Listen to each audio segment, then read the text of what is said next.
എല്ലാവർക്കും നമസ്കാരം. മലയാള മനോരമ ആദ്യമായി അരങ്ങൊരുക്കുന്ന കലാസാഹിത്യോത്സവമാണ് ഹോർത്തൂസ്. നമുക്കൊക്കെ അറിയാം. അപ്പോൾ ഹോർത്തൂസിൻ്റെ തുടക്കം എങ്ങനെയാകണം എന്നാലോചിച്ചപ്പോൾ ഇത്തവണ വയനാട്ടിലെ ദുരന്തബാധിതരുടെ ശബ്ദം എന്താണെന്ന് കേട്ടുകൊണ്ടല്ലാതെ ഹോർത്തൂസിനൊരു തുടക്കം ഉണ്ടാകില്ല എന്നാണ് ഞങ്ങൾക്ക് തോന്നിയത്. കാരണം കല, സാഹിത്യം, എഴുത്ത് എല്ലാം മനുഷ്യത്വത്തിന് വേണ്ടിയാണ്. മനുഷ്യത്വത്തെ പ്രതിഫലിക്കുന്നതാണ്. എങ്ങനെയാണ് മനുഷ്യർ ചിന്തിക്കുന്നത്, ആലോചിക്കുന്നത്, അവരെങ്ങനെയാണ് ഒരു ദുരന്തത്തെ അതിജീവിക്കുന്നത്, തുടർന്ന് അവരുടെ ജീവിതം എങ്ങനെയാണ്, അങ്ങനെ ഒരുപാട് കാര്യങ്ങൾ അറിയാതെ നമ്മളൊരു സാഹിത്യോത്സവം കൊണ്ട് കാര്യമില്ല. അത് നമുക്കൊക്കെ അറിയാം. അപ്പോൾ ഞങ്ങൾ തുടങ്ങുന്നത്, ഹോർത്തൂസിന് തുടക്കം വയനാട്ടിലെ മുണ്ടക്കൈ ദുരന്തബാധിതരുടെ ശബ്ദം പങ്കുവെച്ചുകൊണ്ടാണ്. അവർക്ക് പറയാനുള്ളത് നമ്മൾ ഒരുപാട് കേട്ടിട്ടില്ല.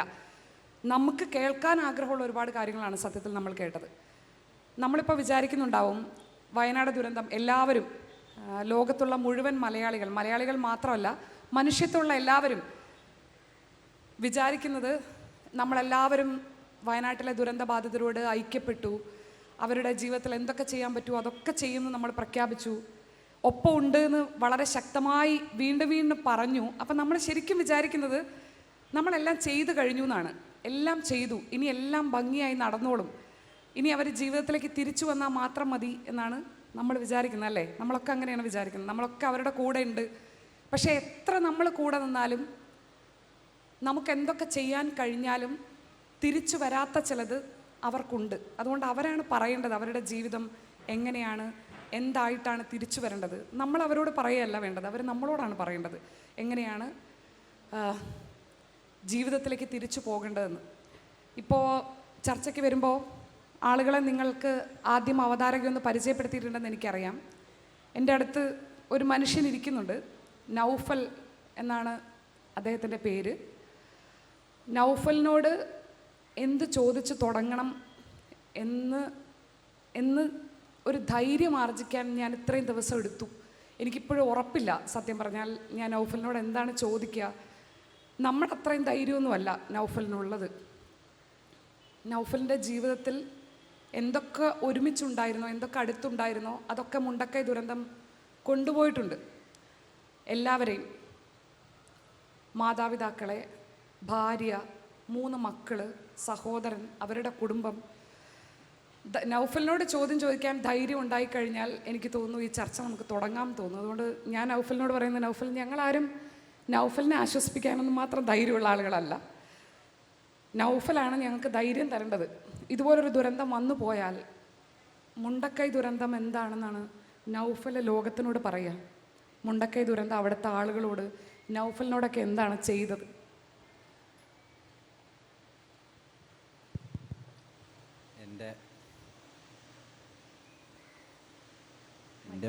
എൻ്റെ മാത്രമല്ല, ഒരുപാട് ആളുകൾ എൻ്റെ കുടുംബത്തിൽ ഞാൻ ബാക്കിയുണ്ട്. ഒരു 8-9 കുടുംബത്തിൽ ഒരാൾ പോലും ബാക്കിയില്ല. അങ്ങനത്തെ ഒരു അവസ്ഥയാണ് അവിടെ കടന്നുപോയത്. എന്നാലും സർക്കാരിൻ്റെ ഭാഗത്തായാലും സംഘടനയുടെ ഭാഗത്തായാലും എല്ലാവരും നല്ല സഹായ സഹകരണങ്ങൾ ഉണ്ടായിട്ടുണ്ട്. അതന്നെ ഇനിയും ഞങ്ങൾക്ക് വേണ്ടത് ഒരു എന്താ പറയുക, എല്ലാം ചിന്നിച്ചേറി കിടക്കുക. വയനാടിൻ്റെ പല ഭാഗത്തായിട്ട് കിടക്കുക. അപ്പോൾ എല്ലാവരെയും ഒന്ന് ഒരുമിപ്പിച്ചിട്ട് ആ പഴയ സ്നേഹവും സന്തോഷമൊക്കെ ഒന്ന് ഉണ്ടാകാൻ ആഗ്രഹിക്കുന്നുണ്ട്. അത് ഉടനെ കാണണം. അതിന് എത്രയും പെട്ടെന്ന് ഞങ്ങൾക്ക് എല്ലാവർക്കും ഒരു വീട്, അതാണ് ഞങ്ങളുടെ ആഗ്രഹം. എല്ലാവരും ഒരുമിച്ച് നിൽക്കണം, അത്രയേ ഉള്ളൂ. നൗഫൽ, നമ്മളൊക്കെ പെട്ടെന്ന് ജീവിതത്തിൽ എന്തെങ്കിലും കാര്യങ്ങൾ ഉണ്ടാകുമ്പോൾ ഒരു ദിവസം കൊണ്ട് ജീവിതം മാറിപ്പോയി എന്ന് പറയും. ഞങ്ങൾ വളരെ നിസ്സാരമായിട്ട് പറയും, ഒരു ദിവസം കൊണ്ട് ജീവിതം മാറിപ്പോയി എന്ന്. ഒരൊറ്റ ദിവസം കൊണ്ട് നൗഫലിൻ്റെ ജീവിതം വല്ലാണ്ട് മാറിപ്പോയിട്ടുണ്ട്. പക്ഷേ അതിന് ശേഷവും ജീവിതം എങ്ങനെയാണെന്നാണ് നൗഫലിന് ഞങ്ങളോട് പറഞ്ഞു തരാൻ പറ്റുക? ഇങ്ങനെ ആർക്കും വരരുതെന്നാണ് എൻ്റെ എന്താ പറയുക, എല്ലാവരും ആശ്വസിപ്പിക്കുന്നുണ്ട് അത് അങ്ങനെയാണ് ഇങ്ങനെയാണ് എന്ന്. പക്ഷേ എന്താ പറയുക, അത് അനുഭവിച്ചവർക്കല്ലേ അതിൻ്റെ അത് അറിയുള്ളൂ എന്ന് പറഞ്ഞ പോലെ. അത് എന്താ പറയുക, ഇങ്ങനെയൊരവസ്ഥയാണ്. എന്നാലും കുഴപ്പമില്ല, അങ്ങനെ നമ്മളിതിലേക്കൊക്കെ തിരിച്ച് വരാൻ തുടങ്ങി. കുഴപ്പമില്ല, അങ്ങനെ പോകുന്നുണ്ട്.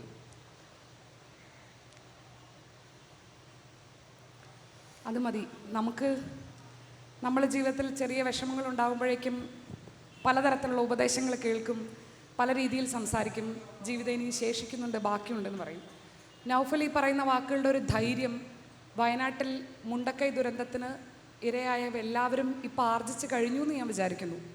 ഇനി ഒരിക്കലും തിരിച്ചു വരാത്തൊരു ജീവിതമുണ്ട്, പക്ഷേ അതിനപ്പുറത്തേക്ക് അല്ലേ മനോജ്? തിരിച്ചു വരാത്തൊരു ജീവിതമുണ്ട്, പക്ഷേ തിരിച്ച് കിട്ടാവുന്ന, തിരിച്ചു കൊടുക്കാവുന്ന ഒരു ജീവിതമുണ്ട്. ആ ജീവിതത്തെക്കുറിച്ച് മനോജിന് എന്താണ് കേരളത്തോട് പറയാനുള്ളത്, ലോകത്തോട് പറയാനുള്ളത്?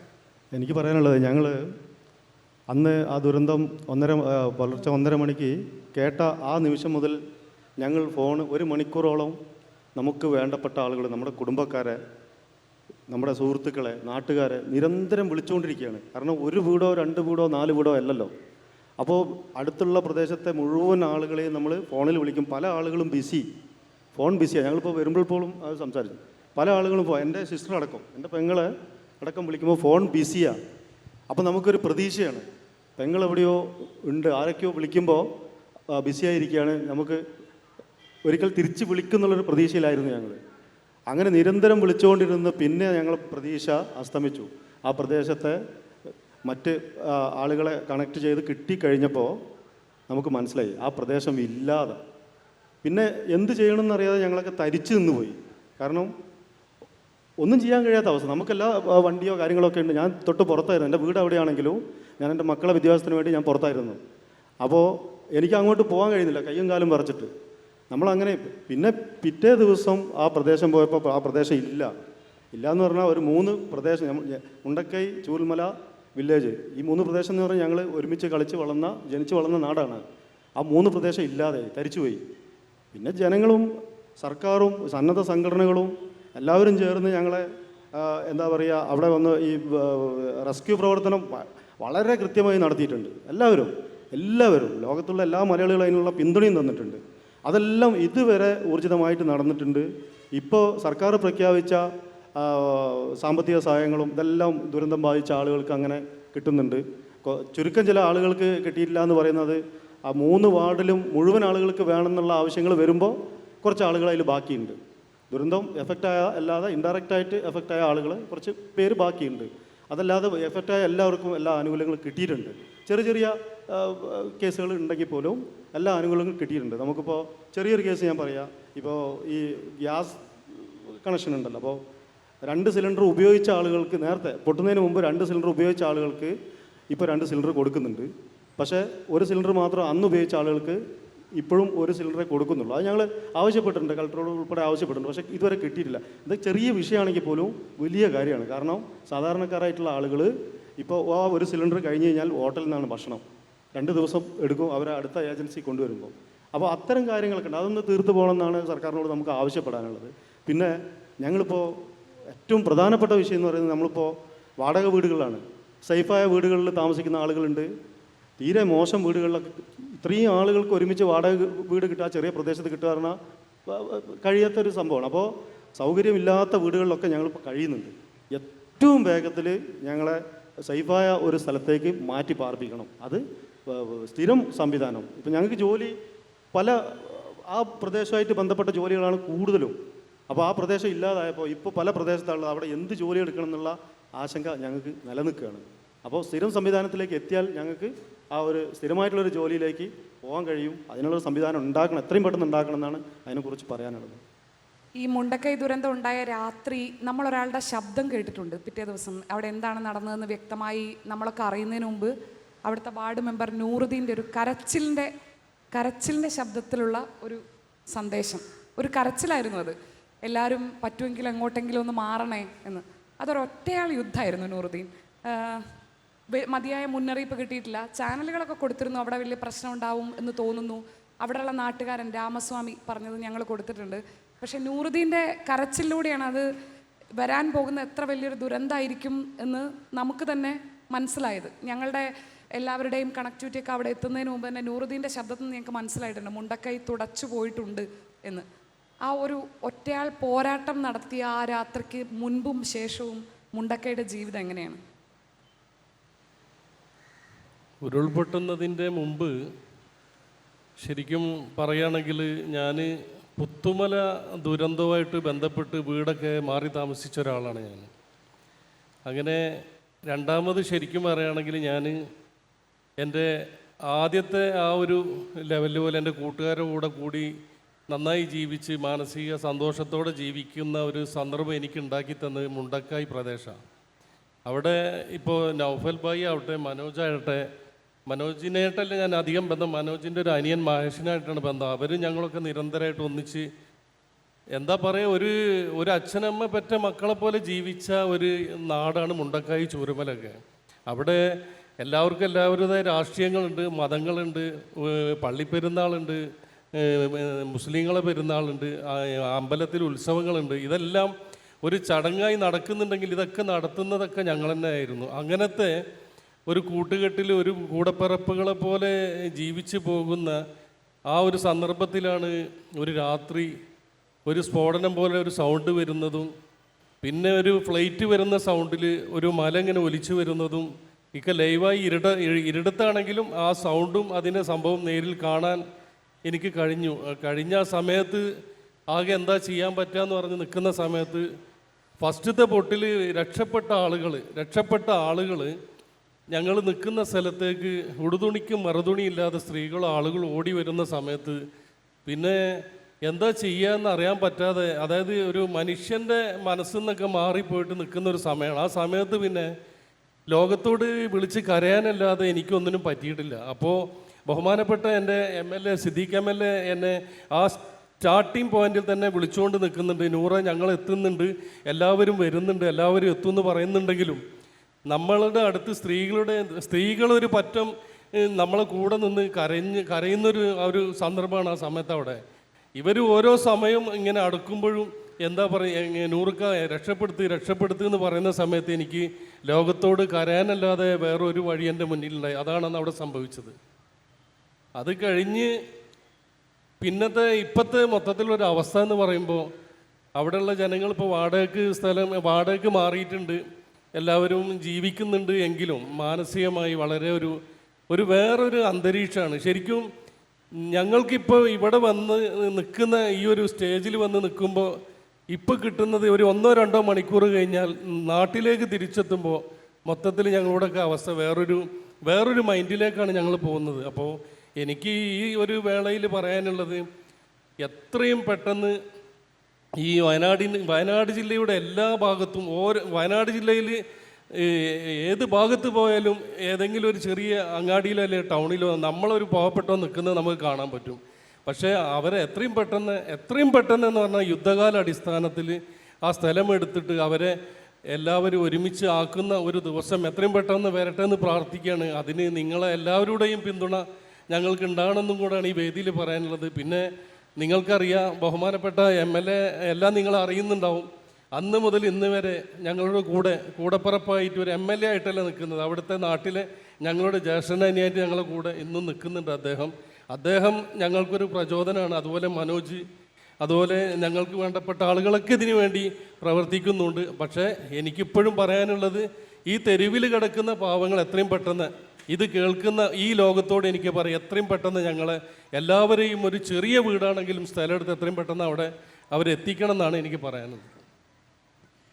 നൗഫൽ അവസാനം വീട്ടിലേക്ക് വിളിക്കുമ്പോഴും അവർക്ക് ഇങ്ങനെ ഈ ഒരു വലിയ അപകടം വരുന്നു എന്നൊരു തോന്നലുണ്ടായിരുന്നോ? രാത്രി 12 മണിക്കൊക്കെ വിളിച്ചിട്ടുണ്ടായിരുന്നു. 12 മണി വരെ ഞാൻ വിളിച്ച മോളോട് സംസാരിച്ച്, ഭാര്യയോട് സംസാരിച്ച്, എൻ്റെ ഏട്ടനും കുടുംബമൊക്കെ അവിടെ വന്നിരുന്നു. അവരെ മാറ്റി താമസിച്ച എൻ്റെ വീട് എന്ന് പറഞ്ഞാൽ അവിടെ പള്ളീൻ്റെ പരിസരമാണ്. അവിടെ ഏറ്റവും സേഫ്റ്റി ഉള്ള സ്ഥലമാണ് എൻ്റെ വീടും ആ പരിസരമൊക്കെ ഉള്ളത്. അപ്പോൾ അവർ താമസിക്കുന്ന സ്ഥലത്ത് നിന്ന് ഞാൻ എൻ്റെ വീട്ടിലേക്ക് വന്ന് നിൽക്കാൻ പറഞ്ഞാണ്. മഴ കൂടുതലാണ്, വന്ന് നിന്നോന്ന് പറഞ്ഞതാണ്. ഇപ്പോൾ അവർ നിന്ന ഭാഗം പോയില്ല,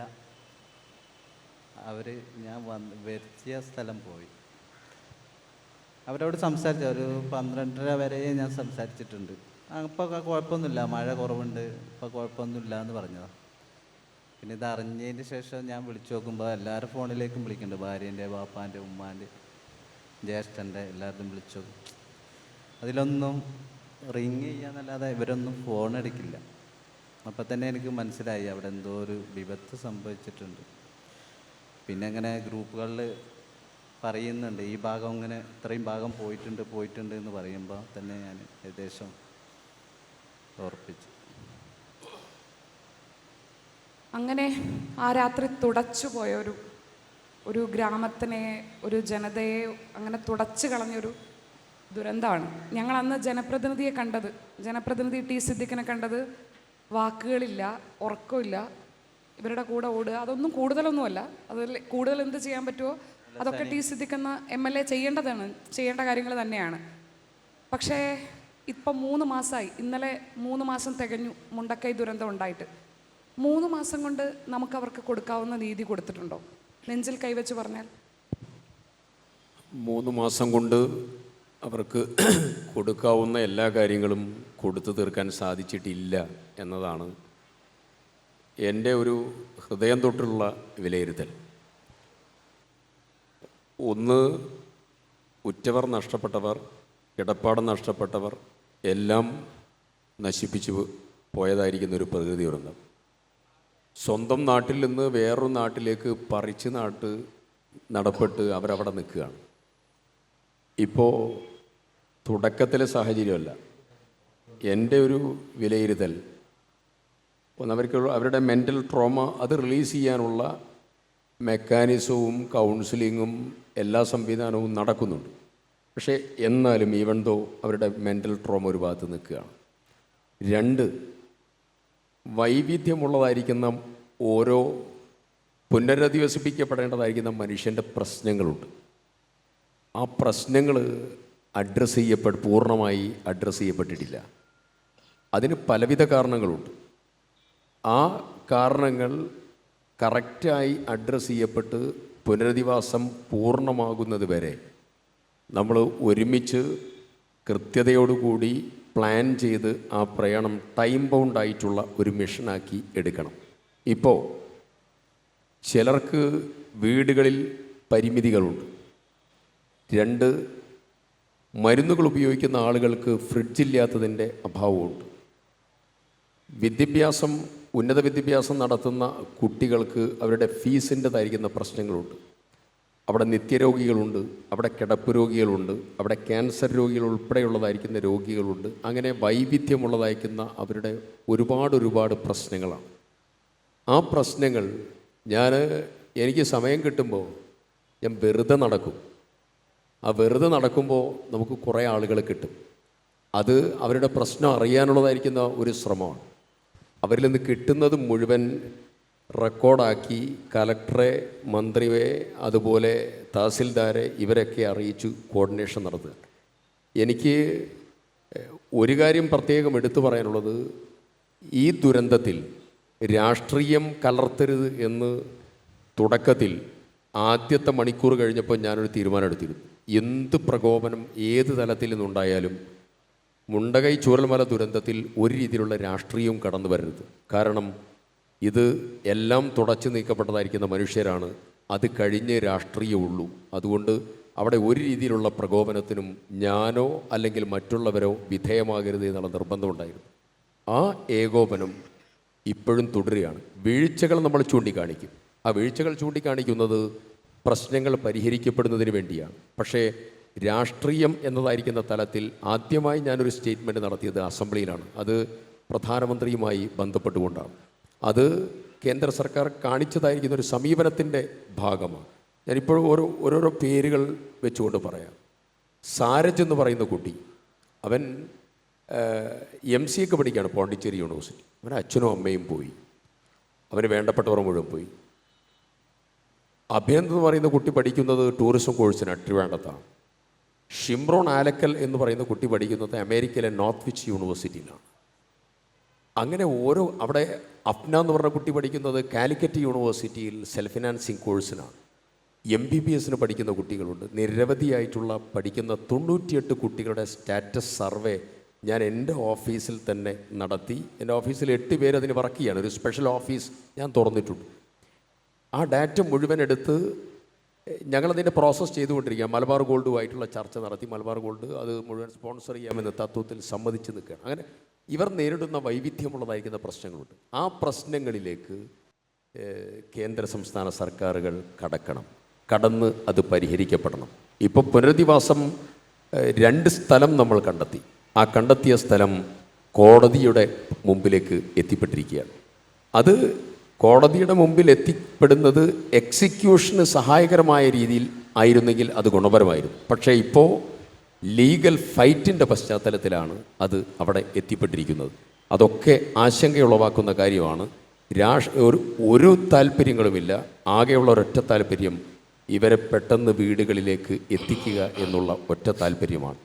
അതിൽ ഒരു കാര്യം കൂടെ ചേർത്ത് പറയേണ്ടതുണ്ട്. ഈ ദുരന്തം ചൂരൽമലയും മുണ്ടകയും ഏറ്റുവാങ്ങാൻ വിധിക്കപ്പെട്ടവർ ആകാതെ സൂക്ഷിക്കേണ്ട ഒരു ഉത്തരവാദിത്വം ഉണ്ടായി. അത് നമുക്ക് പാളിപ്പോയി. ഇനി ഒരു ദുരന്തം ഉണ്ടാവാതെ സൂക്ഷിക്കാനുള്ള വയനാട്ടിൽ നിരവധി ഇടങ്ങൾ ഹൈലി ഇതുപോലെയുള്ളതായിരിക്കുന്ന റെയിൻ റിലേറ്റഡ് ആയിട്ടുള്ള ഹൈലി ആയിട്ടുള്ള പ്രോൺ ഏരിയാസാണ്. അത് ചെമ്പ്രയിൽ പൊട്ടിയിട്ടുണ്ട്. മണിക്കുന്നുമല അതിൻ്റെ ഒരു ചെറിയ ഭാഗമാണ്. കുറിച്യർമല 3 എൻ്റെ നിയോജകമണ്ഡലത്തിലാണ്. അപ്പുറത്ത് മാനന്തവാടിയിലുണ്ട്, ബത്തേരി നിയോജകമണ്ഡലത്തിലുണ്ട്. പലയിടങ്ങളായിട്ട് ഇതിൻ്റെ പ്രോൺ ഏരിയ ഉണ്ട്. കാലാവസ്ഥ സംബന്ധിച്ച് കൃത്യതയോടുകൂടി അടയാളപ്പെടുത്താനും മുൻകരുതൽ നടപടികൾ സ്വീകരിക്കാനും അവരെ ജിയോ ടാഗിങ് നടത്തി ഷെൽട്ടറിലേക്ക് മാറ്റാനും ആധുനിക സയൻസ് ആൻഡ് ടെക്നോളജി അതിന് ഉപയോഗപ്പെടുത്താനുമുള്ള ക്ലിയർ മെക്കാനിസം ഈ റീഹാബിലിറ്റേഷൻ പ്രോസസ്സിൻ്റെ ഭാഗമായി ഉണ്ടാവണം എന്നതാണ് ഏറ്റവും പ്രധാനപ്പെട്ട ഒരു കാര്യം.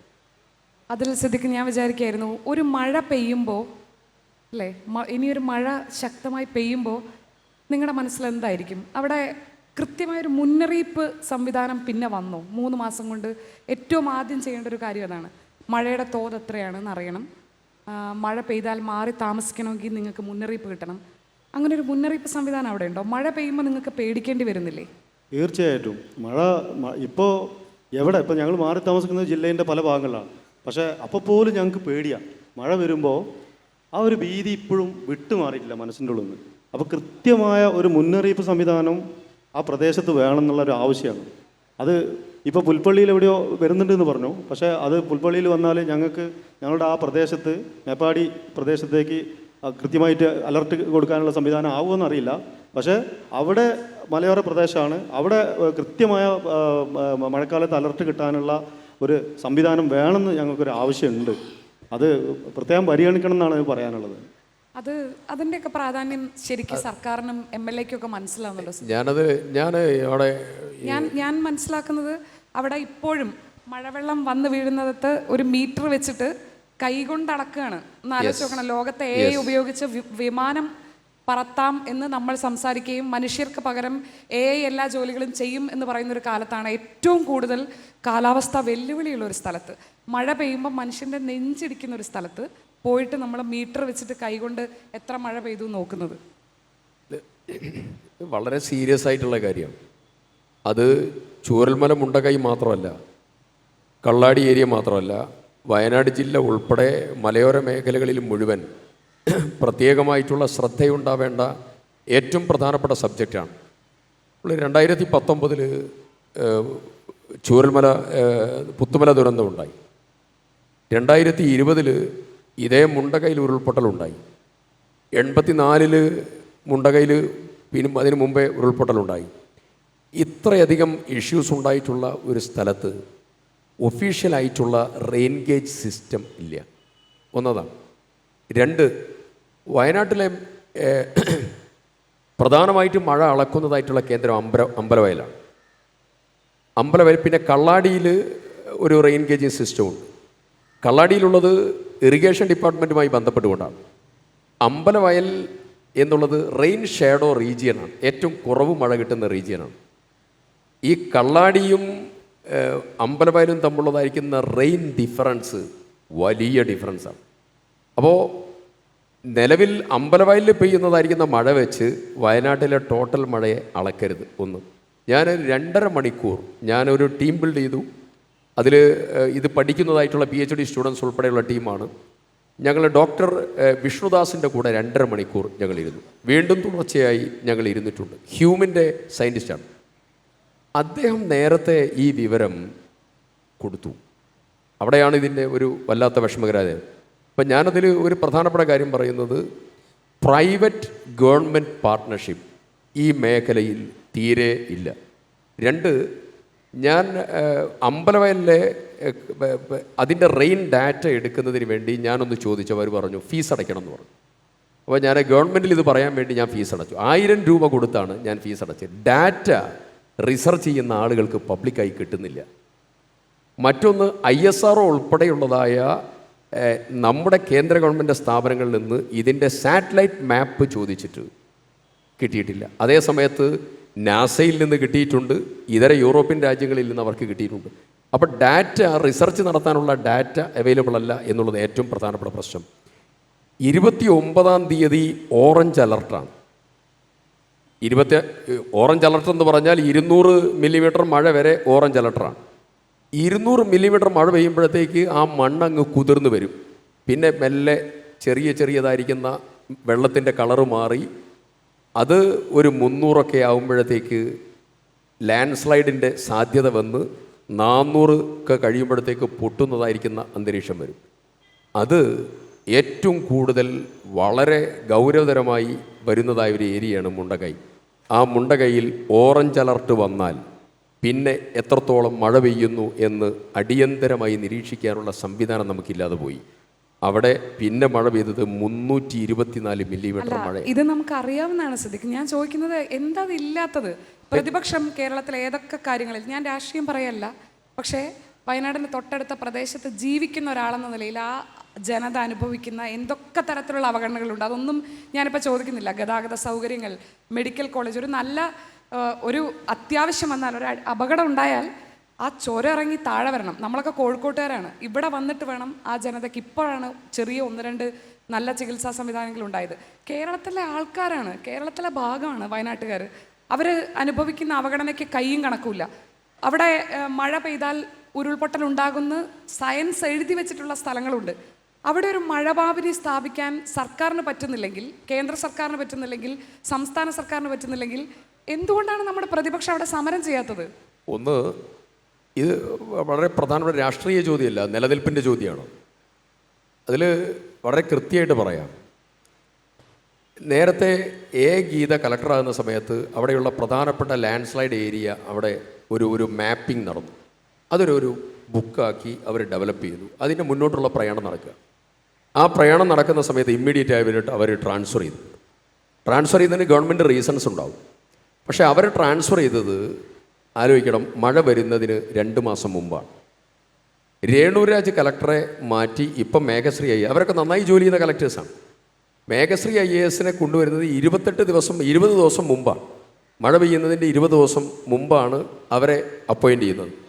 അപ്പോൾ ഈ കളക്ടേഴ്സിന് അവിടെയുള്ള ജോഗ്രഫിയും അവിടെയുള്ള പ്രശ്നങ്ങളും പഠിക്കാനുള്ള സിസ്റ്റമില്ല. ഞങ്ങൾ നിരന്തരം ആവശ്യപ്പെട്ടുകൊണ്ടിരിക്കുന്നൊരു കാര്യമുണ്ട്. വയനാട്ടിൽ ഒരു ഡെപ്യൂട്ടി കളക്ടറുടെ നേതൃത്വത്തിൽ നിർബന്ധമായും കാലാവസ്ഥയും ദുരന്ത നിവാരണവും സംബന്ധിച്ച ഡിപ്പാർട്ട്മെൻറ്റ് ഓപ്പൺ ചെയ്യണം. പല ജില്ലകളിലുണ്ട്, ആ ഡിപ്പാർട്ട്മെൻറ്റ് അവിടെ ഇല്ല. ഇത്തരം ജില്ലകളിൽ അവിടെയുള്ള കളക്ടർ ഉൾപ്പെടെയുള്ള ഉദ്യോഗസ്ഥന്മാരെ മാറ്റുന്നത് സംബന്ധിച്ചതായിരിക്കുന്ന ഒരു പ്രോട്ടോക്കോൾ, ടൈം പ്രോട്ടോക്കോൾ സർക്കാരിനുണ്ടാവണം. അതില്ല.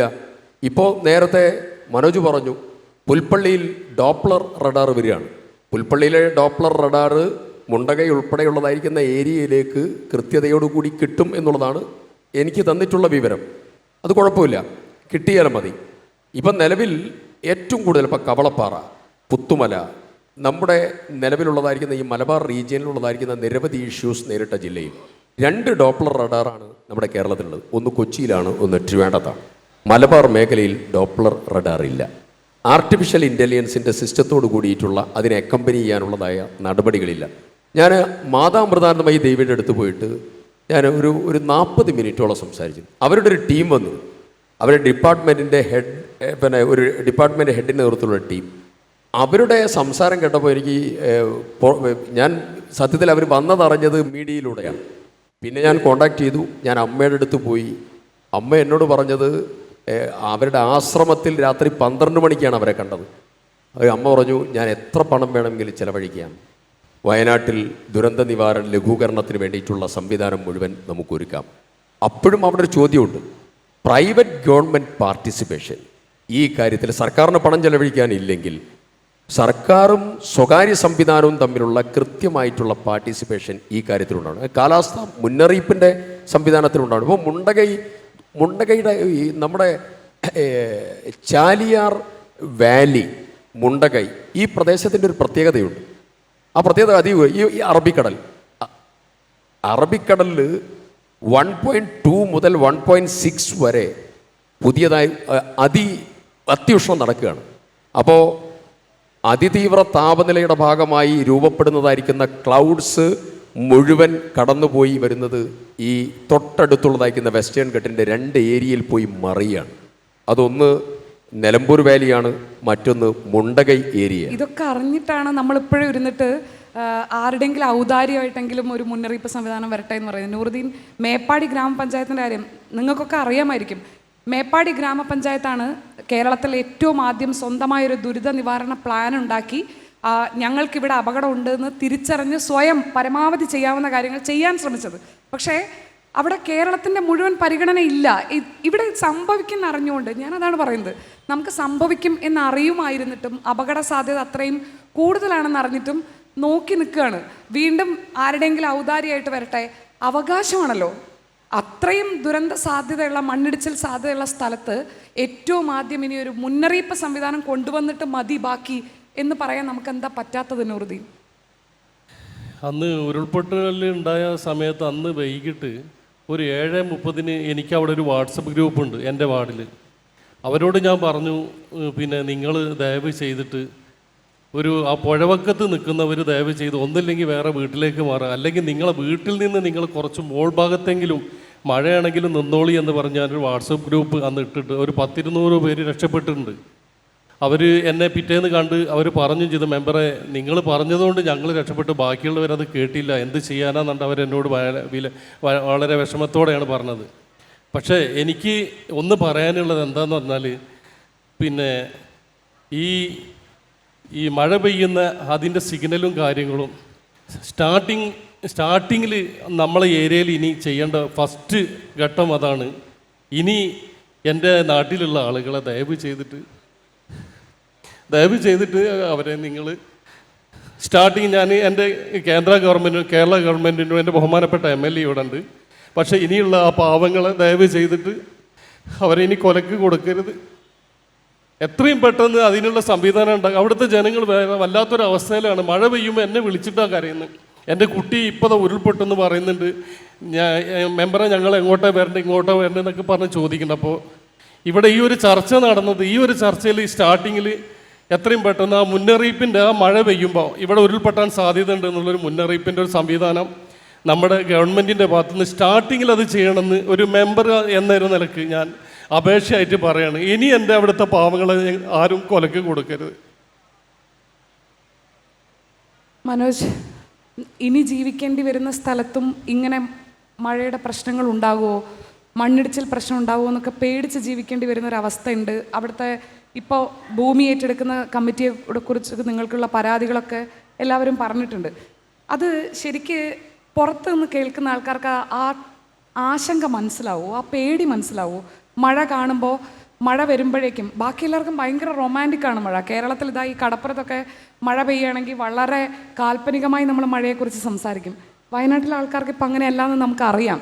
അപ്പോൾ മഴ പെയ്യുമ്പോൾ എന്താണ് സംഭവിക്കാൻ പോകുന്നതെന്ന് വ്യക്തമായി അറിയാവുന്ന സ്ഥലത്ത് കൊണ്ടുപോയി ആളുകളെ ഇനി അവിടെ കൊണ്ടുപോയി താമസിപ്പിക്കരുത്. അവിടെ എല്ലായിടത്തും കൃത്യമായ മുന്നറിയിപ്പ് സംവിധാനം വേണം എന്ന് പറയുന്നത് വേണ്ടത്ര സീരിയസ് ആയിട്ട് ജനങ്ങളാണെങ്കിലും സർക്കാരാണെങ്കിലും കേൾക്കുന്നുണ്ടോ? ഇപ്പോഴത്തെ സാഹചര്യത്തിൽ അത് ഒരു മഴ പെയ്യുമ്പോൾ പെട്ടെന്ന് തന്നെ വാട്സപ്പ് ഗ്രൂപ്പുകളിലും പഞ്ചായത്താണെങ്കിലും ഒക്കെ അറിയിപ്പ് കൊടുക്കുന്നുണ്ട്. ഇപ്പോൾ കൃത്യമായി കൊടുക്കുന്നുണ്ട്. അതിപ്പോൾ ഈ ഒരു സാഹചര്യത്തിലൊക്കെയാണ്. പക്ഷേ സ്ഥിരം സംവിധാനം വേണമെന്നാണ്. കാരണം അവിടെ ഇനിയും ഇപ്പോൾ സർക്കാർ വീട് 1000 വീട് പ്രഖ്യാപിച്ചിട്ടുണ്ടെങ്കിലും എത്ര വീടാണ് ആദ്യം ഒരു, എനിക്ക് തോന്നുന്നൊരു ഡയറക്റ്റ് ദുരന്തം ബാധിച്ച ഒരു 500-600 വീടെങ്കിലും ആദ്യം വേണ്ടി വരും, ഒന്നാം ഘട്ടം. ഈ ലിസ്റ്റ് ഏറ്റവും ഉടനെ പ്രഖ്യാപിക്കണം എന്നാണ് എനിക്ക് പറയാനുള്ളത്. കാരണം അവിടെ ഈ Mathai committee, John Mathai committee report അതിൻ്റെ അടിസ്ഥാനമായിട്ട് മാർക്കിംഗ് തടഞ്ഞു, അവിടെ ജനങ്ങൾ തടഞ്ഞിട്ടുണ്ട്. അപ്പോൾ ആ മാർക്കിംഗ് നടന്നാലേ ലിസ്റ്റ് പ്രഖ്യാപിക്കൂ എന്നുള്ളൊരു ലെവലിലേക്ക് കാര്യങ്ങൾ വന്നപ്പോൾ ഞാനുൾപ്പെടെ ഞങ്ങളുടെ ജനകീയ സമിതി കമ്മിറ്റിക്കാർ മന്ത്രിയെ പോയി കണ്ടു, റവന്യൂ മന്ത്രിയെ. അപ്പം മന്ത്രിയോട് ഞങ്ങൾ ഈ ആശങ്ക വെച്ചപ്പോൾ മന്ത്രി കൃത്യമായി പറഞ്ഞു, നമുക്കതില്ലാതെ 1-ാം ഘട്ടം ലിസ്റ്റ് പ്രസിദ്ധീകരിക്കാനുള്ള ഒരു നടപടിയിലേക്ക് കാര്യങ്ങൾ പോകാമെന്നുള്ളത് പറഞ്ഞിട്ടുണ്ട്. അപ്പോൾ അത് ഏറ്റവും പെട്ടെന്ന് വേണമെന്നാണ്. അവിടെ എല്ലാവർക്കും ആശങ്കയുള്ള എല്ലാവർക്കും വീട് വേണം തന്നെയാണ് നമ്മളുടെ ആവശ്യം. അപ്പോൾ ഈ 1-ാം ഘട്ടം ലിസ്റ്റും 2-ാം ഘട്ടം ലിസ്റ്റും കഴിഞ്ഞ് ബാക്കി കുറച്ച് ജനങ്ങൾ അവിടെ ഉണ്ടാവും. ആ പ്രദേശം മൊത്തമായിട്ട് നമുക്ക് പറിച്ചു മാറ്റാൻ കഴിയില്ലല്ലോ. അപ്പോൾ അവർക്ക് ഭാവിയിൽ അവിടെ ജീവിക്കണമെങ്കിൽ, ഇപ്പോൾ ഷാനി എന്നെ നേരത്തെ പറഞ്ഞ പോലെ വയനാടിൻ്റെ പുറത്തുള്ള ആളുകൾക്ക് മഴ ആസ്വദിക്കുകയാണ്. നമ്മളൊക്കെ ആസ്വദിച്ച ആളുകളാണ്. മഴ നനഞ്ഞ് ഞങ്ങളൊക്കെ നടന്നിട്ടുണ്ട്. എൻ്റെയൊക്കെ മക്കൾ ഇപ്പോഴും സ്കൂളിലേക്ക് കുട ഉണ്ടാവും പറഞ്ഞാൽ കുട ഉണ്ടാവില്ല. അപ്പോൾ ആ സാഹചര്യത്തിൽ നിന്നൊക്കെ മാറി ഇപ്പം മഴ വരുമ്പോൾ ഞങ്ങൾക്ക് പേടിയാണ്. എവിടെയാണ് ചെറിയ മലകൾ കാണുമ്പോൾ പോലും അവിടെ ഇടിഞ്ഞു പോവോ എന്നുള്ള പേടിയാണ്. അപ്പോൾ അത് മാറാൻ വേണ്ടി ആ പ്രദേശത്ത് കൃത്യമായ അലർട്ട് കൊടുക്കാനുള്ള ഒരു സംവിധാനം എന്തായാലും ഉണ്ടാവണമെന്നാണ് പറയാനുള്ളത്. ഇപ്പോൾ എല്ലാവരും വയനാടിന് വേണ്ടി കാരുണ്യം വാരിച്ചൊരിഞ്ഞിട്ടുണ്ട് അല്ലേ? നമ്മളൊക്കെ വാക്കുകളിൽ വയനാടിൻ്റെ കൂടെ നിന്നിട്ടുണ്ട്, എന്തും ചെയ്യാൻ ഞങ്ങൾ തയ്യാറാണെന്ന് ഉറപ്പൊക്കെ പറഞ്ഞിട്ടുണ്ട്. പക്ഷേ ഈ കാരുണ്യം പ്രവൃത്തികളാകേണ്ടത് എങ്ങനെയാണെന്നാണ് അവർ പറയുന്നത്. ഞാൻ ചർച്ചയ്ക്ക് മുമ്പ്, ഈ പരിപാടിക്ക് വരുന്നതിന് മുമ്പ് അവരോട് കുറച്ച് സമയം സംസാരിച്ചിരുന്നു. അവർ പറയുന്നത് സർക്കാർ ചെയ്യുന്ന കാര്യങ്ങളെ വളരെ പോസിറ്റീവായിട്ടാണ് കാണുന്നത്, പ്രതീക്ഷയോടെ തന്നെയാണ് കാണുന്നത്. കുറച്ച് പരിമിതികളുണ്ട്, കുറച്ച് പരാതികളൊക്കെ ഉണ്ടെങ്കിൽ പോലും അതിനുള്ള സമയമെടുക്കുന്ന അവർക്ക് മനസ്സിലാകുന്നുണ്ട്. പക്ഷേ അടിസ്ഥാന ആവശ്യങ്ങൾ എന്താ വേണ്ടതെന്നുള്ളത് അവർക്ക് വേണ്ടതുപോലെ അത് ചെയ്യുന്ന കാര്യത്തിലാണ് ഒരു തീരുമാനം ഉണ്ടാവേണ്ടതെന്നാണ്. അതിലേറ്റവും പ്രധാനം, ഇത് അർജുൻ്റെ നാടാണ് നൗഫൽ. ഇത് നമ്മൾ കർണാടകയിൽ കാണാതായ അർജുന് വേണ്ടി ദിവസങ്ങൾ നീണ്ട തെരച്ചിൽ നടത്തിയ നാടാണ്. ഒടുവിൽ ജീവനില്ലാതെയാണെങ്കിലും അർജുനെ നമുക്ക് തിരിച്ചെത്തിച്ച് അവരുടെ കണ്ണീരിനൊരു മറുപടി കൊടുക്കാൻ കഴിഞ്ഞ 2 സംസ്ഥാനങ്ങളുടെ ഇടയിൽ നിന്നാണ് നമ്മൾ സംസാരിക്കുന്നത്. ഇനിയും ഒരുപാട് പേരെ കാണാനുണ്ട്, നൗഫലിൻ്റെ കുടുംബത്തിലടക്കം. ഈ കാണാതായവർക്ക് വേണ്ടിയുള്ള തെരച്ചിൽ തുടങ്ങാതിരിക്കാൻ എന്തെങ്കിലും കാരണമുണ്ടോ നൗഫൽ? അത് ഇനി തെരഞ്ഞിട്ട് കാര്യമില്ല എന്ന് നിങ്ങൾക്ക് പറയാൻ പറ്റുമോ? അല്ല, ഞങ്ങൾക്ക് അവരെ കിട്ടണം എന്ന് തന്നെയാണ്. ഞങ്ങളെ കിട്ടിക്കഴിഞ്ഞാൽ വേണ്ട കർമ്മങ്ങൾ ചെയ്യാനും കഴിയുമല്ലോ. അപ്പോൾ കിട്ടണം തന്നെയാണ് ഞങ്ങൾ ഗവൺമെൻറ്റിനോട് ആവശ്യപ്പെടുന്നത്. ഇപ്പോൾ തെരച്ചിൽ നിർത്തിയിരിക്കുകയാണെന്ന് തോന്നുന്നു. ഞാൻ ആ ഭാഗത്തേക്ക് ഇതുവരെ പോയിട്ടില്ല. അപ്പോൾ കിട്ടണമെന്ന്, അല്ലെങ്കിൽ അതിന് വേണ്ട പേപ്പറുകൾ, അവർക്ക് മുന്നോട്ടുള്ള കാര്യങ്ങൾ ചെയ്യാനുള്ള പേപ്പറുകൾ ഗവൺമെൻറ് ഭാഗത്തുനിന്ന് ശരിയാക്കി കൊടുക്കണമെന്നാണ് എനിക്ക് പറയാനുള്ളത്. 47 പേരാണ് അല്ലേ ശ്രീ സിദ്ദിഖ്? 47 പേരെ ഇനിയും കണ്ടിട്ടില്ല. എത്ര പേര് മൊത്തം മുണ്ടക്കൈ ദുരന്തത്തിന് ഇരയായിട്ടുണ്ടെന്ന് നമുക്കറിയാമോ? 500-നടുത്ത്. 2 കൂടി ശരീരഭാഗങ്ങളായും തിരിച്ചറിഞ്ഞ ശരീരങ്ങളായും 500-ന് തൊട്ടടുത്ത് നിൽക്കുകയാണ് മരണസംഖ്യ. ഇനി 47 പേർക്ക് എന്തു പറ്റിയെന്ന് അറിയില്ല. അവരോട് നമുക്കൊരു ഉത്തരം കൊടുക്കാൻ പറ്റേണ്ടതല്ലേ? തിരുവനന്തപുരം മെഡിക്കൽ കോളേജിലെ ഒരു 963 ബാച്ചിലുള്ള കുറച്ച് ഡോക്ടേഴ്സ് വന്നു. അവർ കൽപ്പറ്റ ലിയോ ഹോസ്പിറ്റലിലെ MD ആയിട്ടുള്ള സുരേന്ദ്രൻ ഡോക്ടറോട് സംസാരിച്ചു. ഞാനുമായിട്ട് കോൺടാക്ട് ചെയ്തിട്ട് അവിടെ കുറച്ച് ആളുകൾക്ക് അവർക്ക് സാമ്പത്തിക സഹായം ചെയ്യാൻ താല്പര്യമുണ്ട്. അപ്പോൾ അവർ വന്നു. ഞങ്ങൾ ഓരോരുത്തർ വരുമ്പോൾ ഓരോരുത്തരെ കണക്ട് ചെയ്ത് അവരെ കൊണ്ടൊരു നേരിട്ട് സാമ്പത്തിക സഹായം ഇങ്ങനെ കൊടുക്കും, പലതും ചെയ്തുകൊണ്ടിരിക്കുകയാണ്. അപ്പോൾ അതിൽ കൈക്ക് പ്ലാസ്റ്റിക് സർജറി നടത്തിയ, കൈ ഉയർത്താൻ പറ്റാത്ത, കാലിന് ഗുരുതരമായി പരിക്കേറ്റ, വളരെ അപകടകരമായ രീതിയിൽ രക്ഷപ്പെട്ടതായിരിക്കുന്ന ഒരു സ്ത്രീയുണ്ട്, മുബീന. ഹാളിലേക്കൊന്നും വന്നിട്ടില്ല, അവർ വണ്ടിയിലിരിക്കുകയാണ്. അപ്പോൾ അവർ വളരെ വിഷമകരമായിരുന്നു. ഇങ്ങനെ പറയാം, അവർ ആ ഉയർത്താൻ പറ്റാത്തതായിരിക്കുന്ന ആ കൈയുടെ മേലേക്ക് അങ്ങ് തല ചായച്ച് പൊട്ടിക്കരഞ്ഞു, എൻ്റെ 2 മക്കൾ എന്ന് പറയും. വല്ലാത്ത വൈകാരികമായി പറയണം. ഇത് കാണാതിരിക്കുന്ന നൗഫലോടെയുണ്ട്, മനോജ് നൂറോടെ. ഇത് ഇവരുടെ വല്ലാത്തൊരു വിഷമാണ്. എന്നോട് പലരും പറഞ്ഞു, ഞാൻ മുഖ്യമന്ത്രിയോട് സംസാരിച്ചു. ഞാൻ പറഞ്ഞത് പ്രധാനമായിട്ട് സൂചിപ്പാറ മുതൽ മുണ്ടേരി ഫാം വരെയുള്ളതായിരിക്കുന്ന ഏരിയ സ്പെഷ്യലായിട്ടുള്ള ഡ്രൈവ് നടത്തണം, സെർച്ചിങ് നടത്തണം. അങ്ങനെ നടത്തിയാൽ കുറേ കാര്യങ്ങൾക്കിടെ എന്തിനു വേണ്ടിയാണെന്ന് ചോദിച്ചാൽ കോമൺ ബറിയൽ ഗ്രൗണ്ടുണ്ട്, പൊതുശ്മശാനമുണ്ട്. പുത്തുമലയിലെ പൊതുശ്മശാനത്തിൽ നിങ്ങൾ പോകുമ്പോൾ എല്ലാ ദിവസവും അവിടെ പ്രാർത്ഥനയുണ്ട്. അവിടെ അവരുടെ കുടുംബങ്ങൾ, പല രീതിയിലുള്ള കുടുംബങ്ങൾ, ബന്ധുക്കൾ വന്ന് അവരൊക്കെ പ്രാർത്ഥിക്കുകയാണ്. അവർക്ക് തങ്ങളുടെ ഉറ്റവരും ഉടയവരും അവിടെ ഉണ്ട് എന്ന് പറഞ്ഞ് അവിടെ ഒന്ന് പ്രാർത്ഥിക്കാൻ. ഇപ്പോൾ സീതക്ക എന്ന് പറയുന്നൊരു മന്ത്രി വന്നപ്പോൾ പറഞ്ഞു അവിടെ ഒന്ന് പോകണം, എനിക്കൊന്നൊരു 2 മിനിറ്റ് പ്രാർത്ഥിക്കണം എന്ന് പറഞ്ഞു. അവിടെ പോയപ്പോൾ അവിടെ വികാരപരമായ രംഗമായിരുന്നു. അവിടെ DNA റിസൾട്ട് അറിഞ്ഞതിന് ശേഷം ആദ്യമായി പുഷ്പങ്ങളും ചന്ദനത്തിരിയൊക്കെ ആയിട്ട് ഒരു കുടുംബം വന്നിരിക്കുകയാണ്. അവർ ആ പ്ലാസ്റ്റിക് കവറിൻ്റെ മേലെ കിടന്ന് പിടിച്ച് പൊട്ടിക്കരയാണ്. ആ കരച്ചിൽ അവർക്കൊരു ആശ്വാസം. അതിന് ഈ കുടുംബങ്ങൾക്ക് സൗകര്യം കിട്ടിയില്ല. അത് ഇപ്പം 100 കിലോമീറ്റർ വേഗതയിലാണ് ഇതിൻ്റെ കറണ്ട്, ഈ വെള്ളത്തിൻ്റെ ഒഴുക്ക് വന്നത്. 25 കിലോമീറ്റർ അപ്പുറത്തേക്കാണ് ബോഡി പാർട്സുമൊക്കെ ഒഴുകി, ശരീരഭാഗങ്ങൾ മുഴുവൻ ഒഴുകിപ്പോയിട്ടുള്ളത്.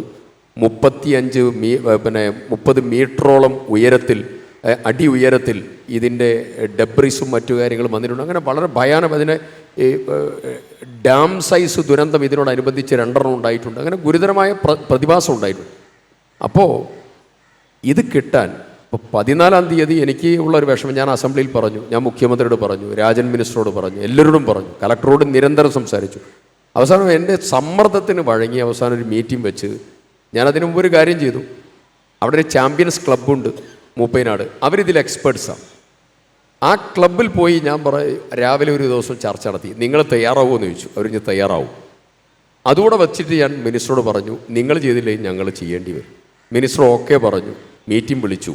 ഒരു ദിവസം ഞങ്ങൾ പോയി. അന്ന് 5 ശരീരഭാഗങ്ങളാണ് കിട്ടിയത്.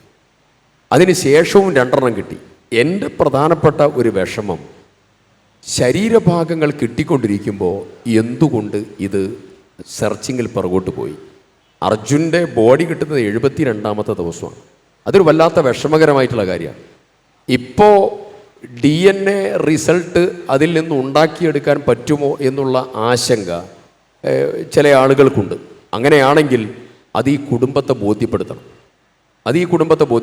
അല്ലെങ്കിൽ സെർച്ചിങ് നടത്തി എത്രത്തോളം കിട്ടുമോ ആ കിട്ടാവുന്ന ഭാഗം. അവിടെ ഒരു ബോഡി കിട്ടിയപ്പോൾ ഞങ്ങൾ ചെയ്തത് എല്ലാവരുമായിട്ട് കൂടി ആലോചിച്ചു. ഞങ്ങൾ എല്ലാ പ്രാർത്ഥനകളും നടത്തി. ഒരു നഖമാണെങ്കിൽ, ഒരു മുടിയാണെങ്കിൽ, ഒരു ശരീരത്തിൻ്റെ ഒരു വിരലാണെങ്കിൽ, ഒരു മുഴുവൻ ബോഡിയാണെങ്കിൽ മുഴുവൻ ഞങ്ങൾ ഒരു മനുഷ്യനെ പോലെ ട്രീറ്റ് ചെയ്താണ് ഞങ്ങളുടെ പ്രാർത്ഥന നടത്തി അടക്കത്തിന്, കർമ്മത്തിന് ഞങ്ങളെല്ലാവരും നേതൃത്വം കൊടുത്തേ. അത് ഞങ്ങളുടെ ഒരു തീരുമാനമായിരുന്നു, ഞങ്ങളുടെ ഒരു വൈകാരികതയായിരുന്നു. ഞങ്ങളുടെ സ്വന്തം കുടുംബത്തിൽ നിന്ന് ആരെങ്കിലും പോകുമ്പോൾ അതുപോലെയുള്ള അന്ത്യയാത്ര അവർക്ക് കൊടുക്കണം എന്നുള്ളതായിരുന്നു. ഈ 47 ആളുകളുടെ കുടുംബത്തിൻ്റെ വൈകാരികത അത് വളരെ വികാരപരമാണ്, വളരെ ഗൗരവതരമാണ്. നൂറുദ്ദീൻ, ആരും നോ എന്ന് പറയുന്നില്ല ഒരു കാര്യവും. വയനാട്ടിലെ ആൾക്കാർ എന്ത് പറഞ്ഞാലും യെസ് ആണ്, നമുക്ക് ചെയ്യാമല്ലോ. മന്ത്രിയാണെങ്കിലും എനിക്ക് തോന്നുന്നത് അത് വെറുതെ പറയുന്നതുമല്ല. നമുക്ക് ചെയ്യാം. തെരച്ചിൽ തുടരണം എന്ന് പറഞ്ഞാൽ ചെയ്യാം. വീട് എത്രയും വേഗം ഉണ്ടാക്കണം എന്ന് പറഞ്ഞാൽ ചെയ്യാം. ചികിത്സാ സംവിധാനങ്ങൾ കൂട്ടണം, പുനരധിവാസത്തിനുള്ള പൈസ തരണം എന്ന് പറഞ്ഞാൽ ചെയ്യാം. പക്ഷെ നടക്കുന്നില്ല. ഈ തെരച്ചിൽ വീണ്ടും തുടരാൻ എന്താണ് തടസ്സം ശരിക്കും?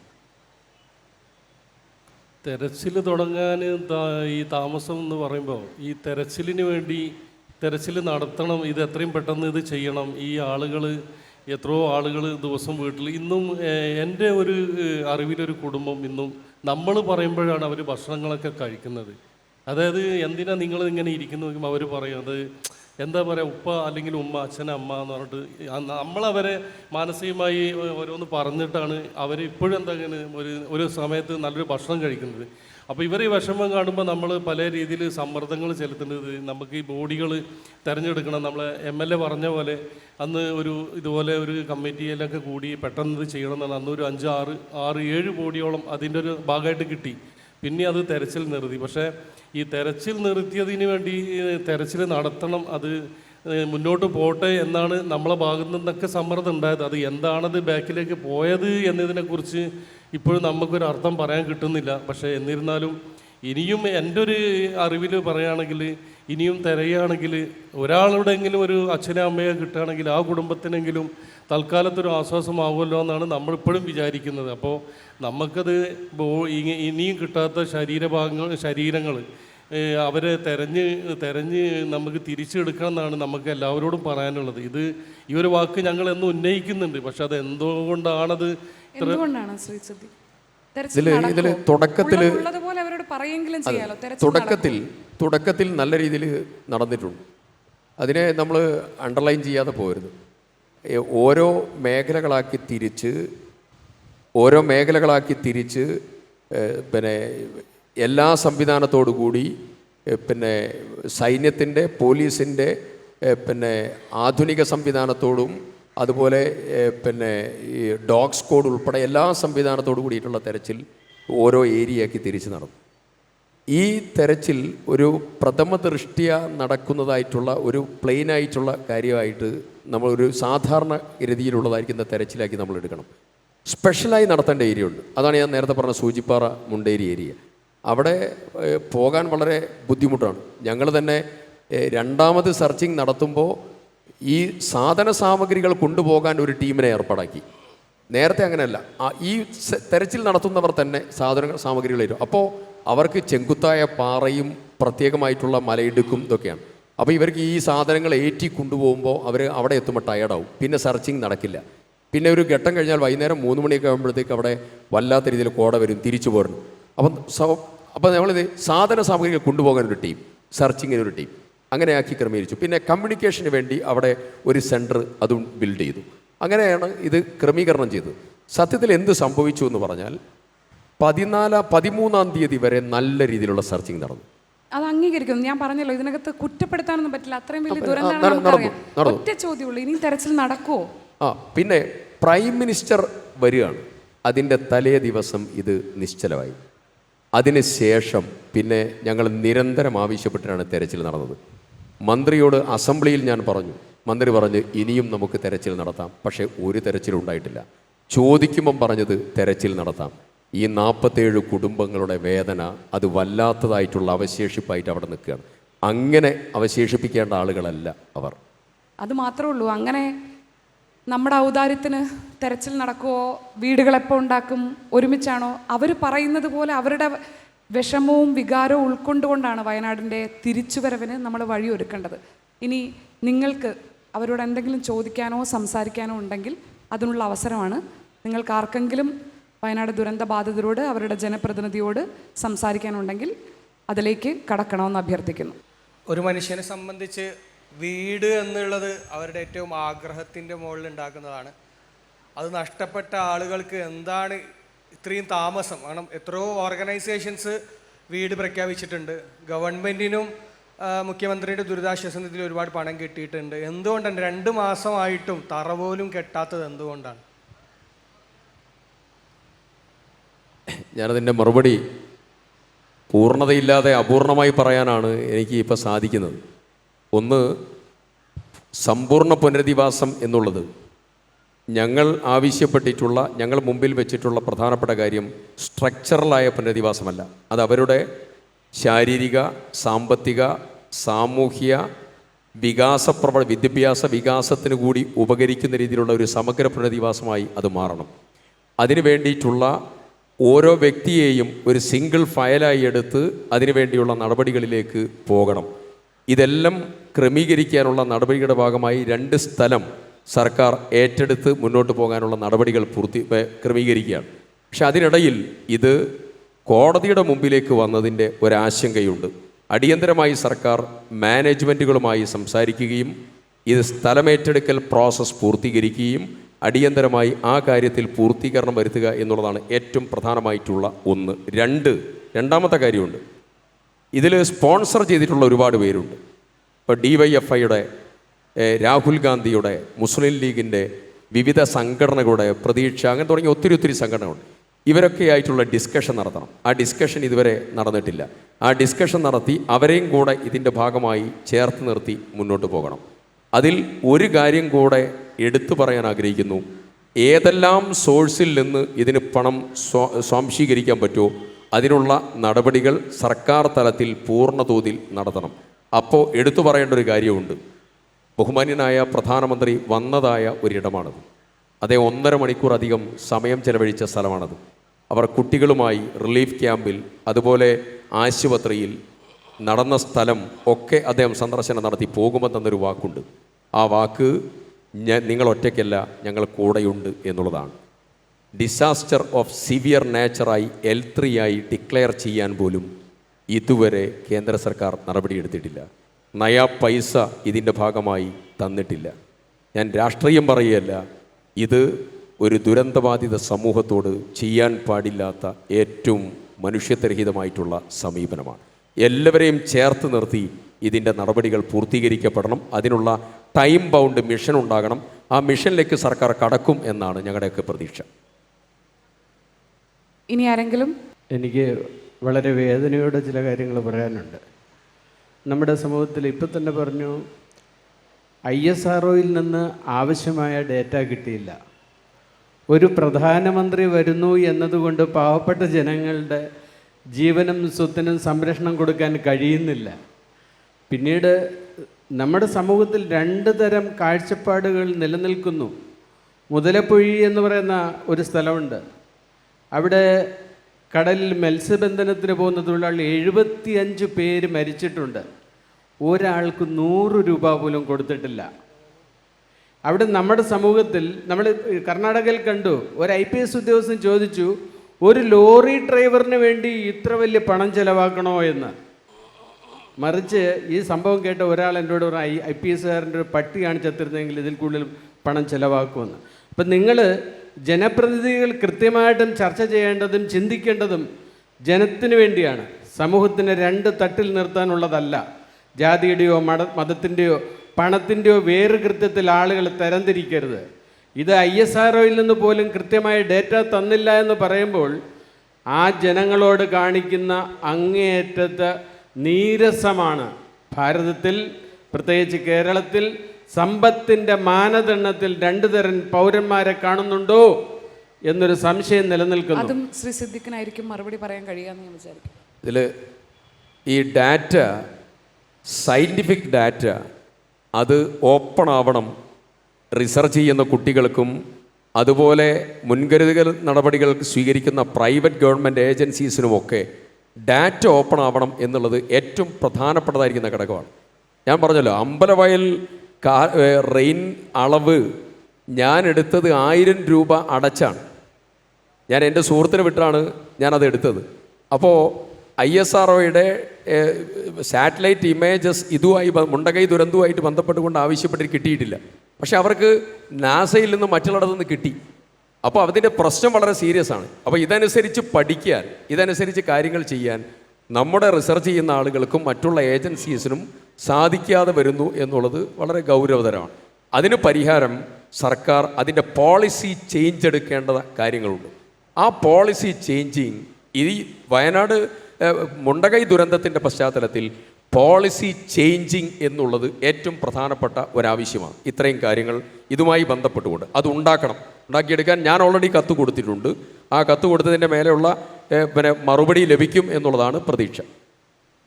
അടുത്തതാരെങ്കിലും? ഒരു ചോദ്യം ചോദിക്കാനുണ്ട്. ഞാൻ ഡിസ്കഷനിൽ പങ്കെടുക്കുമ്പോൾ ഞാൻ 2000 അമ്പൂരി എന്ന് പറയുന്ന സ്ഥലത്ത് തിരുവനന്തപുരത്ത് ഇതുപോലെ വലിയൊരു ദുരന്തം നമ്മൾ കവർ ചെയ്താണ് കണ്ടതാണ്. അന്ന് അവിടെ മൃതശരീരമൊക്കെ മോർച്ചറിയിലും അതോടൊപ്പം തന്നെ കഴുകുമ്പോഴൊക്കെ ഞാനും അവിടെ ഉണ്ടായിരുന്നു. ഞാൻ കുട്ടനാട്ടിൽ നിന്നാണ് വരുന്നത്. കാരണം എനിക്ക് ഇങ്ങനെയൊരു കോൺടെസ്റ്റ് മലനിരകളിൽ അറിയില്ല. കാഞ്ഞിരപ്പള്ളിയിൽ അടുത്ത് മുണ്ടക്കയത്ത് നമ്മൾ സംഭവിക്കുമ്പോൾ അവിടെ ഓടി എത്തിയിട്ടുണ്ട്.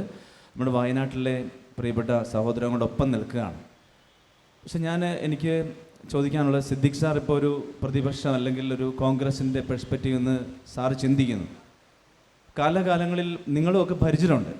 സോ ഈ ക്ലൈമറ്റ് ക്രൈസിസിനെ എങ്ങനെ നേരിടണം എന്നുള്ളതിൻ്റെ വ്യക്തമായൊരു പോളിസി മേക്കിംഗ് നിങ്ങളും ചെയ്തിട്ടില്ല.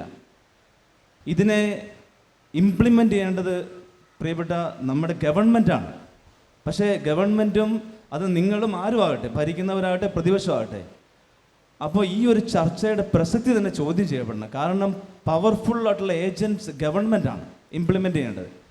രണ്ടാമത് നോക്കിയാൽ നമ്മൾ എവിടെയെങ്കിലും ഒരു ക്ലൈമറ്റ് ക്രൈസിസിനെ കുറിച്ച് ഗവൺമെൻറ് ഒരു പദ്ധതിയായിട്ട് മുന്നോട്ട് പോകുമ്പോൾ സംഭവിക്കുന്ന ആൾക്കാർ അതിനെതിരെ സമരം ചെയ്യുകയാണ്. കോൺഷ്യൻറ്റൈസേഷൻ നടക്കുന്നില്ല ജനങ്ങളിലേക്ക്. എന്താണ് ക്ലൈമറ്റ് ചേഞ്ച്, അതിൻ്റെ ക്രൈസിസ് എന്താണെന്ന് പാവപ്പെട്ട ജനങ്ങളിലേക്ക് കോൺഷ്യൻറ്റൈസേഷൻ നടക്കുന്നില്ല. അത് കൊടുക്കേണ്ട ആൾക്കാർ ആരാണ്? അതും ഗവൺമെൻറ്റാണെന്ന് ഞാൻ പറയും. മൂന്നാമത് പാവപ്പെട്ട മനുഷ്യനാണ് ഈ മലമുകളിലൊക്കെ പോയി താമസിക്കുക. കാരണം ഭൂമിയുടെ വില വളരെ കുറവാണ്. അപ്പോൾ ആരാണ് അവർക്കൊരു ഫിനാൻഷ്യൽ സെക്യൂരിറ്റി കൊടുക്കുക? അത് കൊടുത്തുകൊണ്ട് അവർ എങ്ങോട്ട് വേണം പോകാൻ റെഡിയാണ്. പക്ഷേ വാക്കുകളും ചിന്തകളും ഒക്കെ അവസാനം എത്തിച്ചേർന്ന ഗവൺമെൻറ്റിലാണ്. സോ അതുകൊണ്ട് എനിക്ക് തോന്നുന്നു ഭരിക്കുന്നവരാണ് ഈ മനുഷ്യരെ കൊല്ലുന്നത്. അതുകൊണ്ട് ഈ ജനാധിപത്യത്തിൽ നിങ്ങളും ഇപ്പോൾ ഭരിക്കുന്നവരുമായിട്ടുള്ള ഗവൺമെൻറ്റാണ് ഈ ജനങ്ങളെ കൊല്ലുന്നത് എന്ന് ഞാൻ പറയുന്നു. What is your opinion? വളരെ പ്രാധാന്യമുള്ള ഒരു ഡിബേറ്റാണിത്. നിങ്ങളുടെ ചോദ്യത്തിൻ്റെ ഗൗരവം ഉൾക്കൊള്ളുകയാണ്. കേരളത്തിലെ ഒരു പദ്ധതി വിഭാവനം ചെയ്യുമ്പോൾ ആ പദ്ധതിയുടെ വിഭാവനത്തിൻ്റെ പ്രോജക്റ്റിൻ്റെ കൂടെ തന്നെ ക്ലൈമറ്റ് ഇമ്പാക്റ്റും സോഷ്യൽ ഇമ്പാക്റ്റും ഒക്കെ ആയിട്ടുള്ള വിവിധങ്ങളായിട്ടുള്ള ഘടകങ്ങൾ അതിൻ്റെ കൂടെ കടന്നു വരേണ്ടതുണ്ട്. ക്ലൈമറ്റിക് ചേഞ്ച് ഏറ്റവും പ്രധാനപ്പെട്ടതായിരിക്കുന്ന ഒരു സബ്ജക്റ്റാണ്. ഞാൻ നേരത്തെ അറബിക്കടലിലുള്ളതായിരിക്കുന്ന ഇഷ്യൂ പറഞ്ഞു, ആഗോള താപനത്തിൻ്റെ ഇഷ്യൂ പറഞ്ഞു. കേരള അസംബ്ലിയിൽ നമ്മൾ പ്രതിപക്ഷം കൊണ്ടുവന്ന ഏറ്റവും പ്രധാനപ്പെട്ട ഒരു കാര്യം ഇൻ്റർ കോണ്ടിനെൻ്റൽ ക്ലൈമറ്റിക് ചേഞ്ചിൻ്റെ നാസ ഉൾപ്പെടെയുള്ളതായിരിക്കുന്ന പ്രബന്ധങ്ങളെ ഉദ്ധരിച്ചുകൊണ്ട് നിരവധി തവണ ചർച്ച ചെയ്യപ്പെട്ടു. കേരളത്തിൽ ക്ലൈമറ്റിക് ചേഞ്ച് നമുക്കിപ്പോൾ നമ്മുടെ ഒരു ടോപ്പോഗ്രഫി, നമ്മുടെ കാലാവസ്ഥ അതീവ ഗൗരവതരമായിട്ടുള്ള ഒരു പ്രശ്നത്തിലൂടെ പോവുകയാണ്. ഒന്ന് മല, താഴെ താഴ്വാരം, അതീവ കഠിനമായിട്ടുള്ള മഴ, ആ മഴ ക്ലൗഡ് ബേസ്റ്റ് പോലെയുള്ളതായിരിക്കുന്ന പുതിയ പ്രതിഭാസങ്ങൾ, സ്വാഭാവികമായി അവിടെ ഉരുൾപൊട്ടൽ രൂപപ്പെടുക. താഴെയാണെങ്കിൽ പെട്ടെന്ന് മഴ പെയ്ത് ചെറിയ സമയത്തിനകം അതിതീവ്ര മഴ പെയ്ത് അവിടെ വെള്ളം കുത്തനെ അങ്ങ് പൊങ്ങുകയാണ്. താഴെ ഏരിയയിൽ മുഴുവൻ വെള്ളം പൊങ്ങുക. കേരളം ഒരു വളരെ സീരിയസ് ആയിട്ടുള്ള ക്ലൈമറ്റിക് ചേഞ്ചിൻ്റെ ഇമ്പാക്റ്റ് മുഴുവൻ അനുഭവിച്ച് മുന്നോട്ട് പോവാണ്. അവിടെ നമുക്കൊരു സമീപനം ഉണ്ടാവണം. ആ സമീപനത്തിലേക്ക് നമ്മൾ ഇതുവരെ വന്നിട്ടില്ല. അത് ഭരണപക്ഷം പ്രതിപക്ഷം എന്നുള്ളതല്ല. അതിൽ മുമ്പ് ഭരിച്ച കോൺഗ്രസ്സിന് ഉത്തരവാദിത്വം ഉണ്ടാവും, ഇപ്പം ഭരിക്കുന്ന പ്രതിപക്ഷത്തിന് ഉത്തരവാദിത്വം ഉണ്ടാവും, കേന്ദ്രം ഭരിക്കുന്ന BJPക്ക് ഉത്തരവാദിത്വം ഉണ്ടാവും. അത് റേസ് ചെയ്യപ്പെട്ടിട്ടും നടക്കാത്തതിൻ്റെ ആകുലതയാണ് ഞാൻ പങ്കുവെക്കുന്നത്. റേസ് ചെയ്യപ്പെട്ടിട്ടും അത്തരം കാര്യങ്ങളെ സംബന്ധിച്ച നടക്കാത്തതായിരിക്കുന്ന ആകുലതകളെക്കുറിച്ചാണ് പറയുന്നത്. ഇതിനെ സംബന്ധിച്ച് സർക്കാരിന് ഒരു ഗൗരവമായിട്ടുള്ള സമീപനം ഉണ്ടായേ പറ്റൂ. ഇപ്പോൾ നല്ല വേനലാണല്ലോ.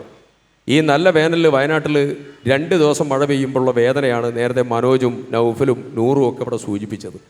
ഈ ആകുലത ഏത് സമയത്തും മഴ പെയ്യും, ഏത് സമയത്തും മഴ പെയ്യും. 2 ദിവസം മഴ പെയ്താൽ അത് 300 മില്ലിമീറ്റർ കഴിഞ്ഞാൽ ഏത് സമയത്തും ഉരുളുപൊട്ടും. ഇത്രയും ഗുരുതരമായിട്ടുള്ള പ്രശ്നം ഉണ്ടാകുമ്പോൾ ആർട്ടിഫിഷ്യൽ ഇൻ്റലിജൻസും ഡോപ്ലർ റഡാറും അതിൻ്റെ ഫെസിലിറ്റീസും ഒക്കെ ഉപയോഗിച്ച് ഓരോ വീടുകൾക്കും പ്രോൺ ഏരിയയിൽ, ഇപ്പം ഞാനതിൻ്റെ സിസ്റ്റം പറയാം, ഞാനിതുകൊണ്ട് ബന്ധപ്പെട്ടുകൊണ്ട് കുറച്ച് പഠിക്കാൻ ശ്രമിച്ചുകൊണ്ടാണ് പറഞ്ഞത്. ഇപ്പം മുണ്ടകൈ ദുരന്തം ഉണ്ടായി. അവിടെ 200 മില്ലിമീറ്റർ മഴ 29-ാം തീയതി പെയ്തു. 30-ാം തീയതി പുലർച്ചെ 1:30 മണിക്കാണ് ഇതുണ്ടാകുന്നത്. അവിടെ 250 കടന്നാൽ അപകടം വരും എന്ന് അവിടെയുള്ള ആളുകൾക്ക് നേരത്തെ അറിയിപ്പ് ഇവരെല്ലാം കൊടുത്തിട്ടുണ്ട്. പക്ഷേ ലോക്കൽ ബോഡീസും സാധാരണ ജനപ്രതിനിധികളും കൊടുത്താൽ അതിനെ ഗൗരവത്തിലെടുക്കില്ല. സർക്കാർ പറയുന്നു പ്രശ്നം ഉണ്ടാകും, മുഴുവൻ മാറണമെങ്കിൽ ഇവർക്ക് പോകാനിടം വേണം. അവിടെ എന്ത് വേണം? ജിയോ ടാഗിങ് നടത്തണം. മാറ്റേണ്ടതായിരിക്കുന്ന വീടുകളെ സംബന്ധിച്ച് നേരത്തെ ഒരു സ്കെച്ചിങ് ഉണ്ടാവണം. അവരെ മുഴുവൻ അതിന് ഒരു ഷെൽട്ടറിലേക്ക് മാറ്റണം. ഇങ്ങനെ ഇതെല്ലാം അതിനാവശ്യമുള്ളതായിരിക്കുന്ന സംവിധാനം മുഴുവൻ ഒരുക്കാൻ തയ്യാറാണ്. ആ തയ്യാറുള്ളതായിരിക്കുന്ന സ്കീമിങ് ഇപ്പോൾ സർക്കാരിൻ്റെ മുമ്പിലുണ്ട്. എൻ്റെ പ്രതീക്ഷ വയനാട്ടിലെ മരിച്ചുപോയവരുടെ മുമ്പിൽ ആദരാഞ്ജലി അർപ്പിച്ചുകൊണ്ട് പറയുന്നു, ഭാവി കേരളത്തിൻ്റെ കാലാവസ്ഥാ വ്യതിയാനത്തിൻ്റെ പ്രശ്നങ്ങളെ രൂപപ്പെടുത്തിയെടുക്കാൻ ആ മരിച്ചവരുടെ ഓർമ്മച്ചപ്പിൽ നിന്ന് നമുക്ക് തുടക്കം കുറിക്കണം. അതൊരു വേദനയോടുകൂടി ആരംഭിക്കുന്ന കേരളത്തിൻ്റെ ഒരു പൊതുവായിട്ടുള്ള പുനരധിവാസ പ്രവർത്തനമായി അത് മാറണം.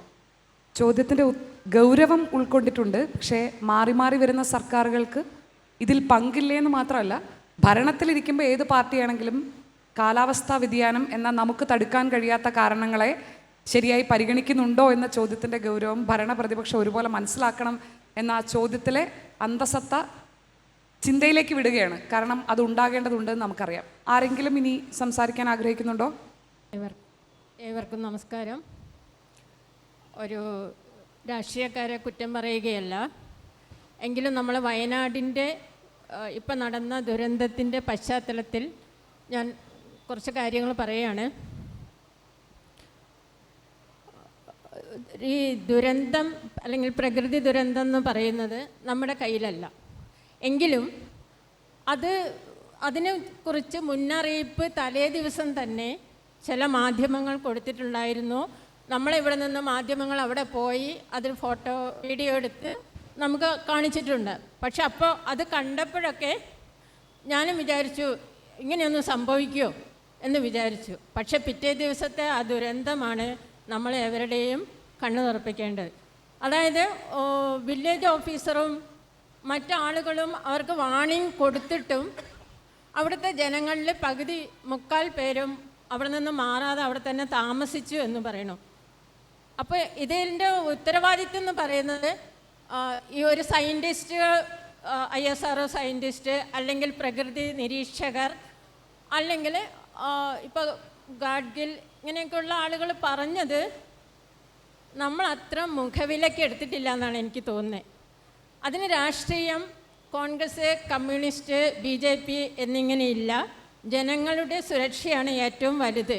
രാഷ്ട്രീയ വൈരാഗ്യങ്ങളൊക്കെ മറന്ന് ജനങ്ങളുടെ സുരക്ഷയ്ക്കും കൂടെ നിങ്ങൾ കുറച്ച് സമയം കണ്ടെത്തണം. അതാണ് എൻ്റെ ഒരു അഭ്യർത്ഥന. പിന്നെ എന്തുകൊണ്ടാണ് രാഷ്ട്രീയക്കാർ ഈ സയൻറ്റിസ്റ്റും അല്ലെങ്കിൽ രാഷ്ട്രീയ നിരീക്ഷകരൊക്കെ പറയുന്നതിന് ഒട്ടും പ്രാധാന്യം കൊടുക്കാത്തതെന്ന് എനിക്ക് മനസ്സിലാവുന്നില്ല.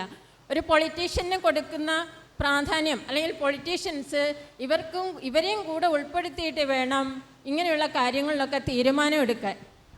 അത് വളരെ പ്രധാനപ്പെട്ട ഒരു കാര്യമാണ്. ഞാൻ മനോജിനോട് ആ ചോദ്യം മനോജിലേക്ക് തരുന്നത് എന്താണെന്ന് വെച്ചാൽ, അവിടെ അപകടം ഉണ്ടാവും എന്ന് പറയുമ്പോൾ അത് ഗൗരവത്തിലെടുക്കുന്നില്ലേ, മാറിപ്പോകണം എന്ന് പറയുമ്പോൾ അത് ഗൗരവത്തിലെടുക്കുന്നില്ലേ എന്നുകൂടിയാണ് ആ ചോദ്യത്തിൻ്റെ അർത്ഥം. ആളുകളും ഈ സ്ഥലം നല്ലതല്ല, താമസിക്കാൻ നല്ലതല്ല, ഇവിടെ വലിയ നിർമ്മിതികൾ ഉണ്ടാവരുതെന്ന് പറയുമ്പോൾ ജനങ്ങളും അതിനോട് പോസിറ്റീവായി പ്രതികരിക്കുന്നില്ലേ എന്നാണ് അവർ ഉന്നയിക്കുന്ന സംശയം എന്ന് എനിക്ക് തോന്നുന്നു. അതൊരു സംശയം തന്നെയാണ്, ചോദിക്കേണ്ട ഒരു ചോദ്യം തന്നെയാണ്. കാരണം നമുക്കറിയാം നമ്മളെല്ലാവരും സെൽഫിഷാണ്. ഇന്ന് ഒരു വാണിംഗ് കിട്ടിയാൽ ഇന്നും കൂടെ നിന്ന് നാളെ പോവാം, അങ്ങനെ ഒരു ചിന്തയാണ് നമുക്കൊക്കെ. ഒന്നും സംഭവിക്കില്ല എന്ന് നമ്മൾ വിചാരിക്കും, പേടി. പക്ഷേ അവിടെ ഏറ്റവും ഇപ്പോൾ പൊട്ടി വന്നല്ലോ പുഞ്ചിരിമട്ടം, അതിൻ്റെ ഏറ്റവും അടിവാരത്തുള്ള കുറേ ആളുകൾ മാറിയിട്ടുണ്ട്. എൻ്റെ ജ്യേഷ്ഠൻ അവിടെയാണ്. ഈ പൊട്ടിയതിൻ്റെ 3ാമത്തെ വീടാണ്, ഏറ്റവും മേലെ ആ ട്രൈബൽ കോളനീൻ്റെ തൊട്ടടുത്ത് 3ാമത്തെ വീടാണ്. അവരെല്ലാം 2 ആഴ്ച മുമ്പേ മാറിയിട്ടുണ്ട്. അവർക്ക് പേടിയുണ്ട്. പിന്നെ അതിന് മുമ്പൊക്കെ അവിടെ ചെറിയ ചെറിയ പൊട്ടുകളുണ്ടായിട്ടുണ്ട്, മാറിയിട്ടുണ്ട്. പക്ഷെ അങ്ങനെ കുറച്ച് ആളുകളൊക്കെ മാറിയിട്ടുണ്ട്. പിന്നെ ഇത്രയും വലിയൊരു പൊട്ട് നമ്മൾ കേരളം ഇന്ന് വരെ കണ്ടതിൽ ഏറ്റവും വലുത്, ഇന്ത്യ തന്നെ കണ്ടതിൽ ഏറ്റവും വലുതാണ്. ആരും പ്രതീക്ഷിച്ചില്ല. അപ്പോൾ വെള്ളാർമല സ്കൂളിൻ്റെ പരിസരത്ത് ആണ് എൻ്റെ വീട്. നിരവധി വീടുണ്ട്, 200 വീടുണ്ട് അവിടെ. അപ്പോൾ അവിടെയൊന്നും സ്വപ്നത്തിൽ പോലും അവിടെയുള്ള ആളുകൾ ഇങ്ങനെ ഒരു ഉരുൾപൊട്ടി അവിടെ വന്ന് നാശനഷ്ടം ഉണ്ടാക്കുന്നു പ്രതീക്ഷിച്ചിട്ടേ ഇല്ല. ഈ മുണ്ടക്കൈ പുഞ്ചിരിമട്ടത്തു നിന്ന് ഉൾപ്പെടെയുള്ള മുണ്ടക്കൈ പ്രദേശത്തു നിന്നുള്ള ആളുകൾ അവിടുന്ന് മാറി വന്നിട്ടുള്ളത് ഈ വെള്ളാർമല സ്കൂളിൻ്റെ പരിസരത്തുള്ള കുടുംബക്കാരുടെ വീടുകളിലേക്കാണ്. അവർ ഉൾപ്പെടെ പോയല്ലോ. അങ്ങനെ നിരവധിയുണ്ട്. അപ്പോൾ നമ്മളത് ഈ അലർട്ട് ഇത്രയും വലിയ അലർട്ട് കൃത്യമാവണം, വിശ്വസിക്കാൻ പറ്റുന്ന അലർട്ടായിരിക്കണം, അല്ലേ? കറക്റ്റ്. കൃത്യമായി നമുക്ക് വിശ്വാസത്തിലെടുക്കാൻ പറ്റുന്ന മുന്നറിയിപ്പ് സംവിധാനം വരണം. അപ്പോൾ ആളുകൾ ഉറപ്പായിട്ടും മാറും. ഒഡീഷയിൽ 3 ലക്ഷത്തോളം ആളുകളെയാണ് ഇപ്പോൾ ഏറ്റവും കഴിഞ്ഞ ആഴ്ച ഉണ്ടായ ചുഴലിക്കാറ്റിൻ്റെ സമയത്ത് മാറ്റിപ്പാർപ്പിച്ചത്. മാറിയേ പറ്റൂ, കാരണം അത് ഉറപ്പുള്ള മുന്നറിയിപ്പാണെന്ന് നമുക്കറിയാം. ഇപ്പോൾ ഞാൻ കേട്ടിട്ടുണ്ട്, അവസാനമായി ഇതൊന്ന് വൈൻഡപ്പ് ചെയ്യാൻ ഞാൻ ചോദിക്കുകയാണ് ശ്രീ സിദ്ദിഖ്, തൊട്ടപ്പുറത്ത് ഈ പുഞ്ചിരിമട്ടത്തിൻ്റെ ഒക്കെ കുറച്ച് മുകളിൽ നീലഗിരി ഭാഗത്ത് സോളർ സെൻസറുകൾ ഉണ്ടെന്ന് കേട്ടിട്ടുണ്ട്. അതായത് മഴ കൂടുതലായാൽ, ഏതെങ്കിലും തരത്തിലുള്ള അപായകരമായ തരത്തിലേക്ക് മഴ പോയാൽ സോളർ സെൻസറുകൾ തന്നെ സ്വമേധയാ അല്ലെങ്കിൽ ഓട്ടോമാറ്റിക്കായിട്ട് അവിടുത്തെ ആളുകൾക്ക് മുന്നറിയിപ്പ് കൊടുക്കും. നമ്മുടെ പ്രയോറിറ്റി കുറച്ചുകൂടി മാറണ്ടേ? നമ്മുടെ മുൻഗണന കുറച്ചുകൂടി മാറണ്ടേ? ഇത് മാറുമോ ഇതിൻ്റെ പേരിൽ? അവസാനത്തെ ചോദ്യം അതാണ്. വളരെ പ്രധാനപ്പെട്ടതായിരിക്കുന്ന ഇതിൻ്റെ കൺക്ലൂഷൻ അങ്ങനെ ആവണം എന്നതാണ് എൻ്റെയും പ്രധാനപ്പെട്ട ആഗ്രഹം. മാറിയേ പറ്റൂ. ഇനി ഒരു ദുരന്തം താങ്ങാൻ രാഷ്ട്രീയ നേതൃത്വത്തിനോ ഭരണ നേതൃത്വത്തിനോ ജനങ്ങൾക്കോ സാധിക്കില്ല. അത് ഉണ്ടാക്കുന്നതായ ഇപ്പോൾ 2600 കോടി രൂപയാണ് post disaster need assessment survey നടത്തി റിക്കവറി, റീഹാബിലിറ്റേഷൻ, റീകൺസ്ട്രക്ഷന് വേണ്ടി അസസ് ചെയ്തിരിക്കുന്ന തുക. അത് കേന്ദ്രത്തിൻ്റെ NDMAയും നമ്മുടെ സംസ്ഥാനത്തെ SDRF എല്ലാവരും കൂടി ഒരുമിച്ച് നടത്തിയതായിരിക്കുന്ന അസസ്മെൻറ്റാണ്. 2600 കോടി രൂപ ചെലവഴിക്കേണ്ടതായിരിക്കുന്ന സ്ഥാനത്ത് കേവലം ഒരു 400 കോടി രൂപ, ഒരു 250-400 കോടി രൂപ ചെലവഴിച്ചാൽ സമ്പൂർണ്ണമായി നമുക്ക് റീഹാബിലിറ്റേഷൻ പാക്ക് കൃത്യതയോടുകൂടി നമുക്ക് നടപ്പിലാക്കാൻ പറ്റും. റീഹാബിലിറ്റേഷൻ മീൻസ് അതല്ല, ദുരന്തം നടന്നാൽ ആളുകളെ മാറി താമസിപ്പിക്കാൻ ആവശ്യമായിട്ടുള്ള മുഴുവൻ ക്രമീകരണവും നമുക്ക് പൂർത്തീകരിക്കാൻ പറ്റും. അതിന് എന്ത് വേണം? ഇതിൻ്റെ പ്രോൺ ഏരിയ. ഇപ്പോൾ നിങ്ങൾ വയനാട്ടിൽ ഒരു വർഷം 1500-ലധികം വരുന്ന മഡ് സ്ലിഡിങ് നടക്കുന്ന ഏരിയയാണ്. അത് ചെറിയതായിരിക്കുന്ന മണ്ണങ്ങ് വീഴ്ചയുണ്ടാവും, വലിയ രീതിയിലുള്ള മണ്ണിൻ്റെ കൊഴുത്തൊഴുക്കുണ്ടാവും, ലാൻഡ് സ്ലൈഡ് ഉണ്ടാവും. എല്ലാ രീതിയിലും ഇതിൻ്റെ മുഴുവൻ ട്രിഗറിങ് ഫാക്ടർ എന്ന് പറയുന്നത് മഴയാണ്. മഴ മാത്രമാണ്. അപ്പം മഴ അളക്കാനുള്ളതായിരിക്കുന്ന സംവിധാനം കൃത്യതയോടുകൂടി, ഫോറസ്റ്റിൻ്റെ മേലെ നമുക്കൊരു മഴമാവിനില്ല. ഫോറസ്റ്റ് ഉൾപ്പെടെയുള്ളതായിരിക്കുന്ന അതിതീവ്രമായിട്ടുള്ള ഏരിയയിൽ മുഴുവൻ മഴമാപിനി റെയിൻ ഗേജ് സിസ്റ്റം ആർട്ടിഫിഷ്യൽ ഇൻ്റലിജൻസിൻ്റെ സഹായത്തോടു കൂടി നമുക്കിതിൻ്റെ ട്രമർ വല്ലതും വരാൻ സാധ്യതയുണ്ടോ ആ കാര്യങ്ങൾ അളന്ന് ഡോപ്ലർ റഡാറിൻ്റെ മഴ മുഴുവൻ നിരീക്ഷിക്കാനുള്ള സംവിധാനം ക്രമീകരിച്ച് ഇത് ചെയ്യാൻ പറ്റും. അത് ചെയ്യാൻ ഒരു 400-450 കോടി ഉണ്ടെങ്കിൽ സമ്പൂർണ്ണമായി നടപ്പിലാക്കാൻ പറ്റും. ഇനി 200 ml മഴ വരുന്നു, അത് കഴിഞ്ഞാൽ വീണ്ടും മഴ അധികരിക്കാൻ സാധ്യതയുണ്ട്. അങ്ങനെയാണെങ്കിൽ ജനങ്ങളെ ബോധവൽക്കരണത്തിനുള്ള നടപടികൾ കൂടെ സ്വീകരിച്ച് അവരെ മാറ്റി താമസിപ്പിക്കാൻ അവർക്കുള്ള ജിയോ ടാഗിംഗ് സിസ്റ്റം നടത്തി അവർക്കുള്ള ഷെൽട്ടർ ഹോമുകളും ക്രമീകരിക്കണം. ഇതെല്ലാം കൂടെ ക്രമീകരിക്കാൻ വയനാട് ജില്ലയ്ക്ക് ഒരു 500-600 കോടി ഉണ്ടെങ്കിൽ പ്രാവർത്തികമാകും, തർക്കമില്ല. തീർച്ചയായും വയനാട്ടിൽ മാത്രം വേണ്ടതുമല്ല, നമുക്കറിയാം എല്ലായിടത്തും ആവശ്യമുള്ളതാണ്. അതായത് 400 കോടിയോ 100 കോടിയോ ചെലവിട്ട് മതിയായ മുന്നറിയിപ്പ് സംവിധാനവും ശാസ്ത്രീയമായ പ്രതിരോധ പഠന സംവിധാനങ്ങളും ഉണ്ടാക്കേണ്ടിടത്താണ് നമ്മൾ ഇത്തരത്തിലുള്ള വലിയ 3000 കോടി 4000 കോടി കേന്ദ്ര സഹായം എപ്പോൾ വരും എന്നറിയില്ല എന്ന അവ്യക്തതയിലേക്ക് പോകുന്നത്. നൗഫലിന് അവസാനമായി ഞങ്ങളോട് എന്തെങ്കിലും പറയാനുണ്ടോ? എങ്ങനെയായിരിക്കണം പുനരധിവാസം? ഒരുമിച്ച് വേണോ, അതല്ല ചെതറി പോയിക്കോട്ടെ, നമുക്ക് സൗകര്യമുള്ളതുപോലെ ചെയ്യാം എന്ന് പറയുന്നുണ്ട് പുനരധിവാസം? ഒരുമിച്ചുണ്ടാവുക എന്ന് പറയുന്നത് നിങ്ങൾക്ക് എത്ര പ്രധാനമാണ് നൗഫൽ? അതെ, ഒരുമിച്ചാണ് ഞങ്ങൾ ആഗ്രഹം. ഞങ്ങൾ അങ്ങനെ കഴിഞ്ഞതാണ്. അവിടെ ആ ഭാഗം എന്ന് പറഞ്ഞാൽ മുണ്ടക്കൈ ചുരമല ഭാഗം എന്ന് പറഞ്ഞാൽ അങ്ങനെ ജീവിച്ച ആൾക്കാരാണ്. റിലേഷൻഷിപ്പ് അവിടെ നിന്ന് തന്നെ വിവാഹം കഴിക്കുക, അങ്ങനെയാണ് ആ നാട് എന്ന് പറഞ്ഞാൽ. അങ്ങനെയാണ്, അങ്ങനെ ജീവിച്ച ആൾക്കാരാണ്. എൻ്റെ പെങ്ങന്മാർ, എനിക്ക് 2 പെങ്ങന്മാരാണ്. എൻ്റെ 2 പെങ്ങന്മാർ കെട്ടിച്ച് ആ നാട്ടിലായിട്ട് തന്നെ അവിടെ അങ്ങനെ ജീവിച്ച ആൾക്കാരാണ് ഞങ്ങൾ. എത്ര രാത്രിയായാലും ഞങ്ങൾ ആ നാട്ടിൽ എത്തണം. ഞങ്ങൾ വരുന്ന വഴിക്ക് ആന ഉണ്ടാവും, പുലി ഉണ്ടാവും, എന്നാലും ഞങ്ങൾ ആ നാട്ടിൽ വന്നിട്ട് ഉറങ്ങും. ഞങ്ങളെല്ലാം പുറത്ത് ഒരു 25-30 കിലോമീറ്റർ പുറത്ത് പണിക്ക് പോകുന്ന ആൾക്കാരാണ്. ജോലി ചെയ്ത് വീണ്ടും ഞങ്ങൾ ആ രാത്രി അങ്ങോട്ട് എത്തിയിരിക്കും. അങ്ങനെ ജീവിച്ച ആൾക്കാരാണ്. എല്ലാം കൊണ്ടും സൗഹൃദം, എല്ലാം കൊണ്ടും നല്ലൊരു ഇതിൽ കഴിഞ്ഞ കുടുംബങ്ങളായിരുന്നു ഞങ്ങൾ. ഒരു കുടുംബങ്ങളെ പോലെ തന്നെയാണ്, പക്ഷഭേദമില്ലാതെ എല്ലാ മേഖലയിലും. അപ്പം ഞങ്ങൾക്ക് വീണ്ടും ഒന്നിക്കണം.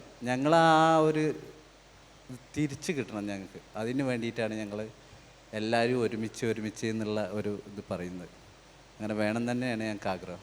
അത് കേട്ടുകൊണ്ട് നമുക്ക് ഈ സെഷൻ ഇവിടെ അവസാനിപ്പിക്കാം എന്ന് തോന്നുന്നു. കാരണം ഒരൊറ്റ കാര്യനോട് ചേർത്ത് നിർത്തി ഒരു കാര്യം ഇവിടെ പൂരിപ്പിക്കേണ്ടതുണ്ടെന്ന് തോന്നുന്നു. ഒന്ന്, മുണ്ടകൈ ഏരിയയുടെ ഒരു സവിശേഷതയാണ്, നമുക്കവിടെ രാഷ്ട്രീയം, മതം, ഏതെങ്കിലും രീതിയിലുള്ള വിഭാഗീയത ഒരു ചെറിയ അളവിൽ പോലും കാണില്ല. വല്ലാത്തൊരു ഹൈ ബോണ്ടേജാണ്. ആ ബോണ്ടേജിന് എങ്ങനെ പറയാം, ഈ ദുരന്തം നടന്ന് കഴിഞ്ഞ് അവസാനം നിങ്ങളറിയണം, ഈ സെൻറ്റ് സെബാസ്റ്റ്യൻ ചർച്ചിൽ നിന്ന് പുത്തുമല ശ്മശാനത്തിലേക്ക്, ശ്മശാനത്തിൽ നിന്ന് സെൻറ്റ് സെബാസ്റ്റ്യൻ ചർച്ചിലേക്ക്, വെണ്ണിയോട് പള്ളി ഖബർസ്ഥാനിൽ നിന്ന് പുത്തുമല ശ്മശാനത്തിലേക്ക്, അവിടെ നിന്ന് മാരിയമ്മൻ ക്ഷേത്രത്തിൻ്റെ പൊതു ശ്മശാനത്തിലേക്ക് എത്ര ബോഡികൾ ഞങ്ങൾ എടുത്ത് അങ്ങോട്ടും ഇങ്ങോട്ടും കൊണ്ടുപോയിട്ടുണ്ടെന്ന് അറിയാം. ഒരു ശബ്ദം ഉണ്ടായിട്ടില്ല. അവിടുത്തെ ജനത വല്ലാത്ത ബോണ്ടേജാണ്. ഇതിൽ മുണ്ടകയുടെ ആളുകൾ കരഞ്ഞുകൊണ്ട് പറഞ്ഞ ഒരു അനുഭവം, ഞങ്ങളെ 4 ഭാഗത്താക്കി ചെതറിക്കരുത് നിങ്ങളെന്നുള്ളതാണ്. അത് മുഖ്യമന്ത്രിയോട് ഞാൻ വികാരപരമായി സംസാരിച്ചു, നമുക്കതിന് അവസരം ഉണ്ടാക്കാം എന്നുള്ളതും അദ്ദേഹം പറഞ്ഞു. അത് പൂർണ്ണ തോതിൽ അത് പ്രായോഗികമായി നടപ്പിലാക്കാനുള്ള നടപടികളുണ്ടാകും. അവരോട് നമ്മൾ ഇതിൽ കൂടുതൽ എന്താണ് പറയുക? അവർ ഒരുമിച്ചുണ്ടാകണം എന്നുള്ളത് അവരുടെ ആഗ്രഹമാണ്, അവരുടെ തീരുമാനമാണ്. അവരെ കേട്ടുകൊണ്ട് അവർക്ക് ആഗ്രഹമുള്ള രീതിയിലാണ് അവരുടെ ജീവിതം തിരിച്ചു കൊടുക്കേണ്ടത്. ഇപ്പോൾ എത്ര കോടികൾ കൊണ്ട് കെട്ടി ഉയർത്തിയാലും നൗഫലിന് നമ്മൾ എന്ത് തിരിച്ചു കൊടുക്കുന്നു ചോദിച്ചാൽ നമ്മുടെ കയ്യിൽ ഉത്തരവില്ല. അതുപോലെ തന്നെ മനോജിൻ്റെയും നൂറുദ്ദീൻ്റെയൊക്കെ ജീവിതത്തിൽ തിരിച്ചു കൊടുക്കാൻ കഴിയാത്ത ഒരുപാട് കാര്യങ്ങൾ നമ്മുടെ മുന്നിലൂടെ മണ്ണെടുത്ത് കൊണ്ടുപോയിട്ടുണ്ട്, വെള്ളം എടുത്ത് കൊണ്ടുപോയിട്ടുണ്ട് എന്നുള്ള ഓർമ്മയോടെ അഴിമതിയില്ലാത്ത, ഔദാര്യമില്ലാത്ത, അതാണ് ഏറ്റവും പ്രധാനം എന്ന് എനിക്ക് തോന്നുന്നു. നമ്മുടെ ഔദാര്യമൊന്നും ആവരുത് അവരുടെ ജീവിതത്തിലേക്കുള്ള തിരിച്ചുവരവ്. അത് എല്ലാവരെയും ഓർമ്മിപ്പിക്കാനുള്ളൊരു വേദിയായി മാത്രം ഫോർത്തൂസിൻ്റെ ഈ സെഷൻ ഉപയോഗിക്കുന്നു. ആ ഓർമ്മപ്പെടുത്തലിന് മാത്രം. അതിൽ നമുക്ക് ന്യായീകരണങ്ങൾ ഉണ്ടാവരുത്, ഏതെങ്കിലും തരത്തിലുള്ള തർക്കങ്ങൾ ഉണ്ടാകരുത്, താമസവും ഉണ്ടാകരുത്. ഏറ്റവും പെട്ടെന്ന് ആ പുനരധിവാസം പൂർത്തിയാക്കണം എന്നുള്ളത് ഒരു മാനുഷികമായ ചുമതലയായി ഏറ്റെടുക്കണമെന്ന് നമ്മളെ തന്നെ ഓർമ്മിപ്പിക്കാനുള്ളൊരു വേദിയായി മാത്രം ഉപയോഗിക്കുന്നു. എല്ലാവർക്കും നന്ദി, നമസ്കാരം.